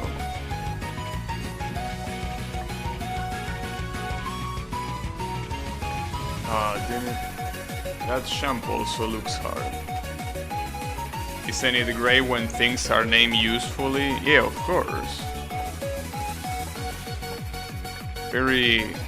I mean, that's the thing. That's the reason why I'm so critical about the names of these games here. Because just looking at the name, I would have never played a game like this. The only reason why I play a game like this is because Drano told me, recommended me that. But if I'm just browsing delicious fruit, I will never play a game with this name. I just feel like, I mean, just looking at the name, it looks like some fetish shit that I wouldn't enjoy, but the game is just a regular needle game it's a needle game. You should look at creator rather than names. Yeah, but that doesn't mean anything for something like me, dude. Why would looking at creators mean anything to me? I don't know creators. That's the problem, you know? Ah, damn it, that was close. Yeah. But I'm pretty sure that at this point in time, looking at creator's name will do absolutely nothing for me. Because even if I played a game of a creator that I already played a fan game of, that doesn't mean anything, because he can still make a bad game. Not like creators are perfect. Will be nice, but if you play a game by someone and they made a good game, they might have... Sure, but I never played a single game of this guy. And it will be hard for me to play a single game of this guy when all of the names are pretty much the same. Well, not the same, but they are all these stoner-ass names, you know? So yeah, like, now that I know his name, it's easier. The problem is, how do you know the first time? Like, unless you have the reference like I have with you, it will be impossible to guess that they make good games. Wait, what? Oh, you land down here. Okay, gotcha. Because I'm assuming this champ is not possible, right? Like, you can just skip that. Doesn't seem like you have enough space. I don't think it's even worth trying.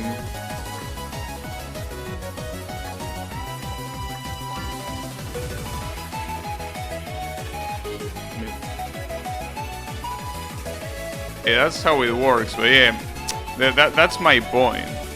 When you are someone without too much knowledge of the fan game community and you are just browsing delicious fruit, you don't know which creator does a good stuff unless you already played something of them.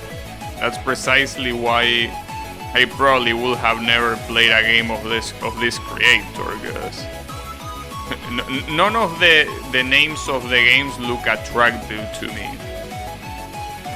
And as I said earlier, there are a lot of creators that I played games that I like, and yet I know that there are a lot of games they made I wouldn't like. And this is the most common example is a creator that did like an adventure game, but they also made an avoidance. And I'm most likely not gonna like that avoidance. because I don't like avoidances in general. And even if they don't make an avoidance and they make an adventure game or whatever, there is also the problem that that doesn't necessarily mean that that's a good, fun game, you know?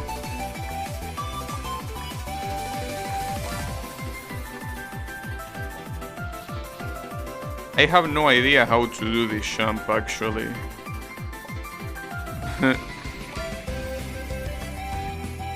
Yeah, that jump looks quite tricky here.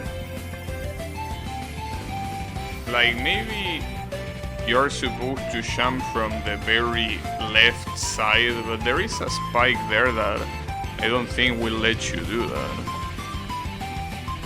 Yeah, that jump looks very hard. A little bit afraid of such a jump.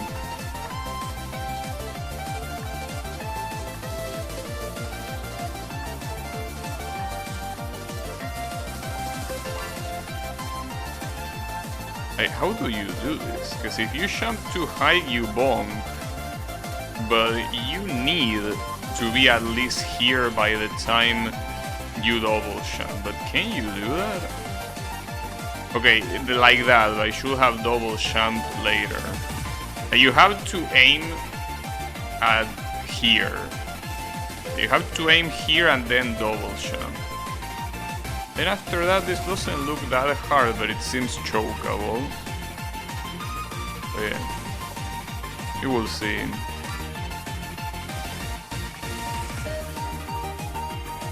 Ah, almost. Fuck.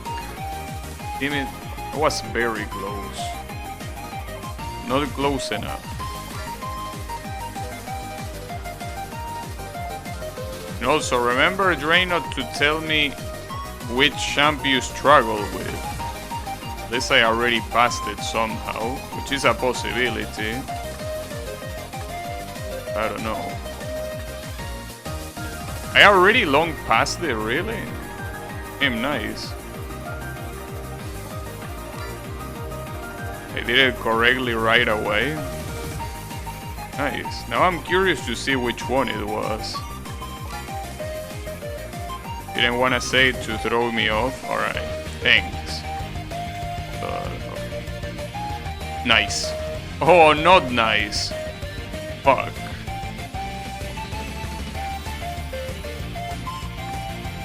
Nice, team. I really love acing the final jumps of a checkpoint on the first try like that. Holy shit.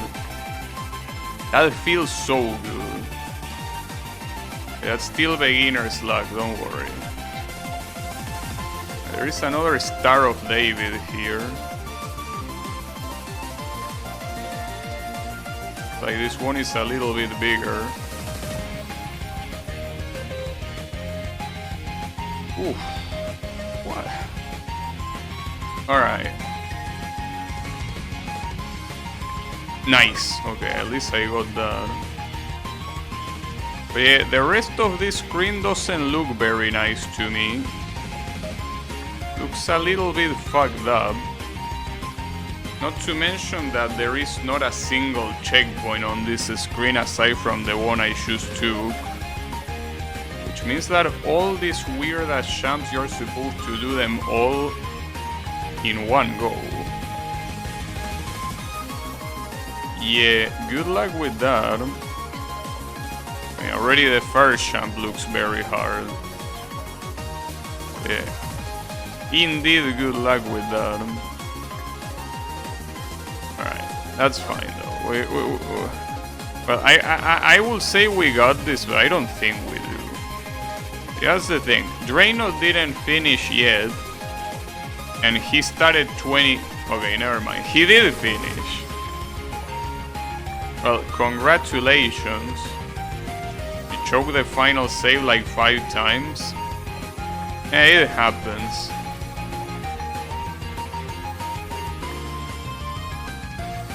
Hey, I mean, the problem is that you started 20 minutes earlier. That means that you did a total of like almost 3 hours. If you did 3 hours, don't think I can do 3 hours as well. I find it hard to believe. Wait, what am I looking at here? Is that vertical? No. Oh, maybe you can just get it. Okay, you can. I thought it wasn't doable.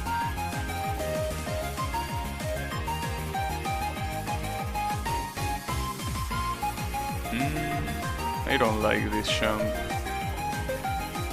Should I do this jump over or... No, I think this is under, right? You jump under the Star of David and then double jump next to the bottom spike. You do something like this and this. Because over feels like you're gonna land on this spike. If you try to go over, you will have to double jump here. Oh, you went top? Really?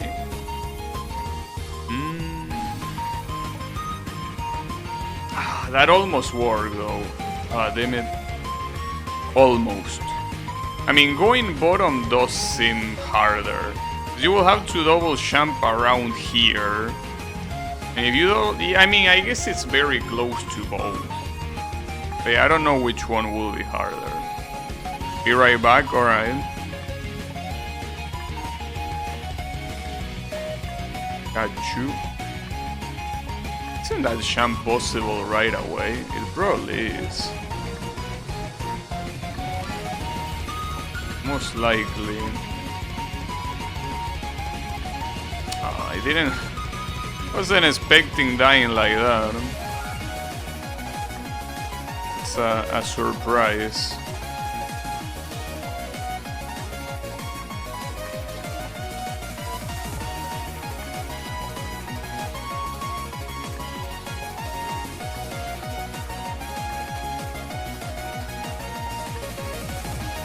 Okay, you can just jump to that platform right away. I guess that's not a problem. Yeah, I don't know what's gonna be on the next screen at all. I could expect anything.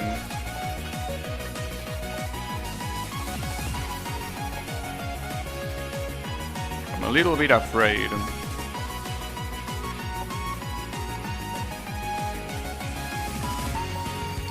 If I don't remember, nice.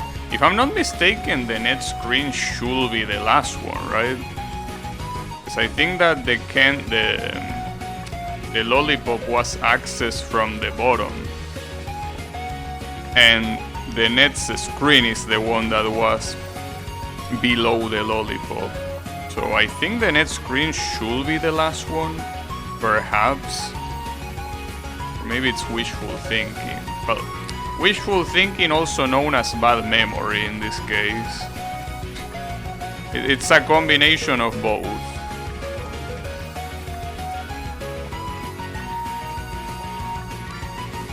You barely get that switch. The first time that I got this, I got quite lucky, because I don't think that's that easy to get normally.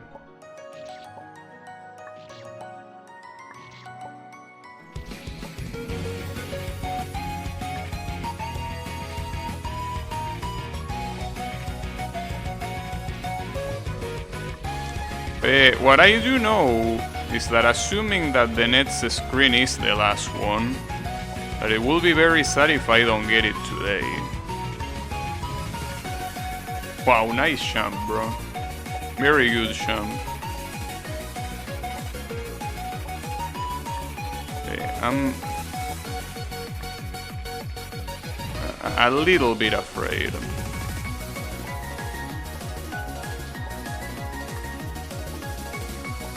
I mean, I don't mind streaming for like half an hour more. Anything more than that will probably be not preferable.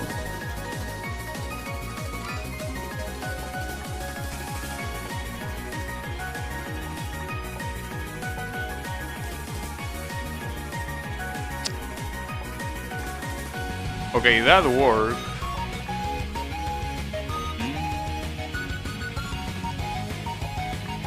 Nice. Yeah. This has to be the last checkpoint because that elevator that goes up there is the one that takes to the Lollipop, so this is the last checkpoint of the game. The problem is that the last checkpoint of the game is a whole screen. Good luck, thanks. I probably will need it.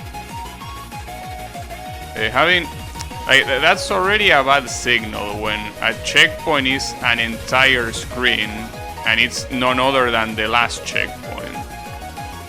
That does seem like an issue. I'm assuming I need to land here, right? And after that... Oh damn, and then... that looks very hard. Basically, you land here, you go through all of this horse shit. And see, this looks terrible. And then through this and land here to the switch, and then anything could happen after that. It would be nice if you could shortcut that and just land on the switch right away. But we will be asking for unicorns. Which will be nice, but yeah. It will be unreasonable. And this one, will I? Hey, do you know if this jump, it's better to jump from here, or if I need to land here and jump from here? Because for this jump you have to double jump here minimum. Okay, you did it from there, okay, so it's possible. So if it's possible, I'd rather do that. Like the other one looks way harder, but just wanted to see if it was possible, thanks. If it is possible, I will do it. Yeah, it is quite possible. Okay, but that jump does... Okay, wait. As soon... Wait, this one is complex, because as soon as you get past this, you're supposed to go left, but you cannot go any further than this. So you need to double jump here, but when you double jump here, you can't go too high because you're gonna hit this. But if you don't go too high, you're gonna hit this instead. Okay, this jump looks very hard to do. Unless... No, you need to land here. That fucked me? Yeah, so... You didn't find out that you're supposed to land here. Because you do this, land here, and then after that... Well, I mean, after that the jump will be... just as hard, actually. It actually will be just as hard, because... you will still need to double jump from here, even if you jump from this place. But yeah, I guess it will be the same. The difference is that I think you will have more time to aim. Because if you do it from here, like the fact that you are falling fast means that it will be harder to calculate. But yeah, I don't know if it's worth it to jump to the right. Because I mean, if you fail the jump to the right, you kinda wasted an attempt like a moron. When you could have just tried jumping to the left. And at least if you die there, it will at least be a real attempt. What will you recommend? Will you recommend jumping from the right, or will you recommend doing it right away? I feel like jumping from the right will make it easier, but maybe that's also wishful thinking. Oh, you did it from the right? Okay. But yeah, I guess regardless of where you do it from, it is a hard jump.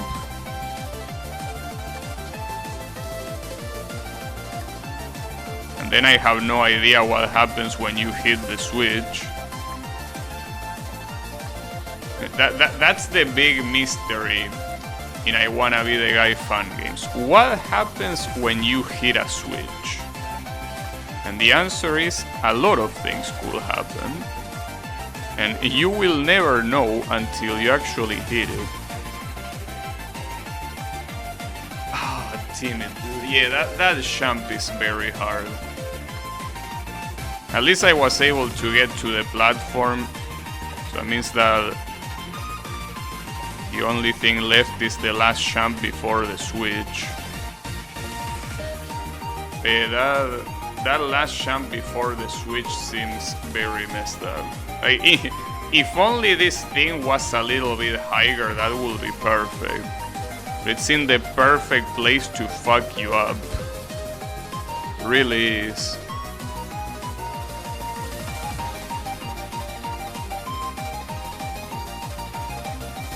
It's fine though. I just hope that whatever you need to do after hitting the checkpoint is not super fucked up. But maybe it is. That will be an issue.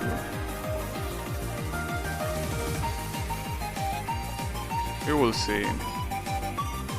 But this is something that I would want to beat today. Damn, okay, you can die like that. It's definitely something I would like to beat today because it's quite literally the last checkpoint.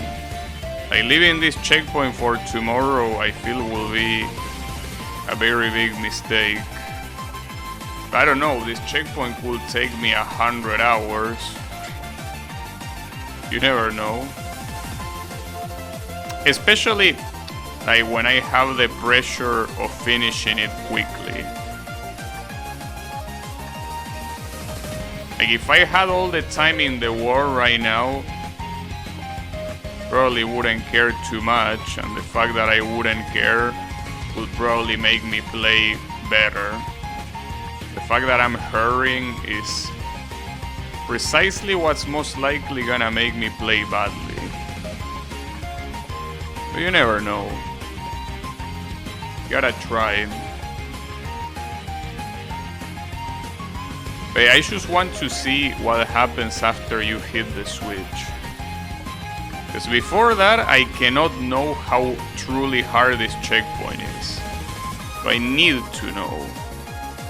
I mean, what's very clear is that when you hit the checkpoint, these mini spikes on the elevator are gonna get removed. But how is the rest of the level, the rest of the screen, how is it gonna be affected? Nice. Alright, so what happens is... Wait, don't tell me you have to do that fast enough. Oh, it seems that you need to do this fast enough, don't you? So I would assume that that elevator doesn't come back. So you... Oh, that's fucked up. So you need to do this super fast. Tim. Oh, why? Why are you like this? So this is what you're supposed to do, what I just did. Problem is that you're supposed to do it very fast. And well, doing it fast means that you're more... Oh, okay. It comes back but only there. Damn, that's fucked up. Amy, why are you doing that? You're mocking me. It would be nice to wait a specific amount of time and the platform actually makes a comeback. That would be cool.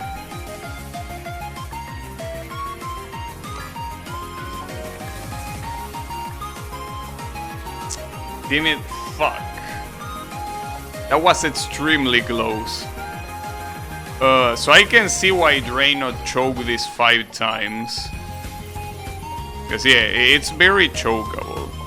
When you need to hurry doing this type of champs is messed up. And it's fucked up because the hard champ is this one. And yet I failed on this one here. This champ is almost free and yet I failed it. That's so messed up. Like, I wouldn't doubt that Draenor fucked up there as well. It's very easy to feel like a dumbass when you do that. When you're hurrying, there's not much you can do. You have to think very fast.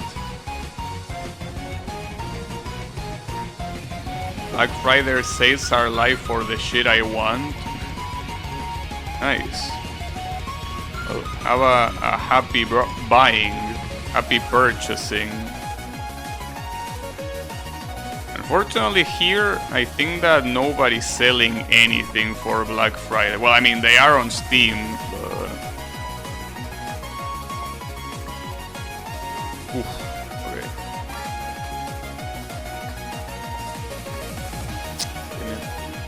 But yeah, like, when it comes to our local eShop, I'm pretty sure nobody's selling shit. Precisely because of the government change. Everyone is waiting to see what to do. Nobody wants to risk anything. At least until the president assumes the president actually becomes a president, which is on the 10th of December. That's what people are waiting for. Nothing more, nothing less.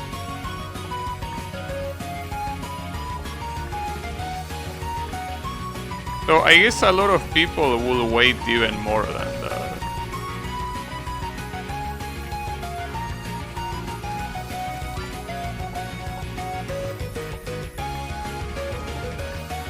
I think I got it. Unless there's some other bullshit now.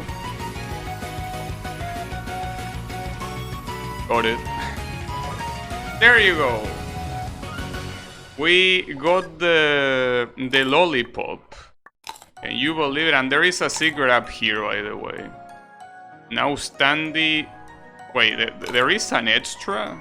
There might be an extra, actually. Maybe the game is not over yet, actually. Oh, never mind. Wait, no, there are extras. The extra trials. Dare I do this? I don't know if I dare do this. What is this even?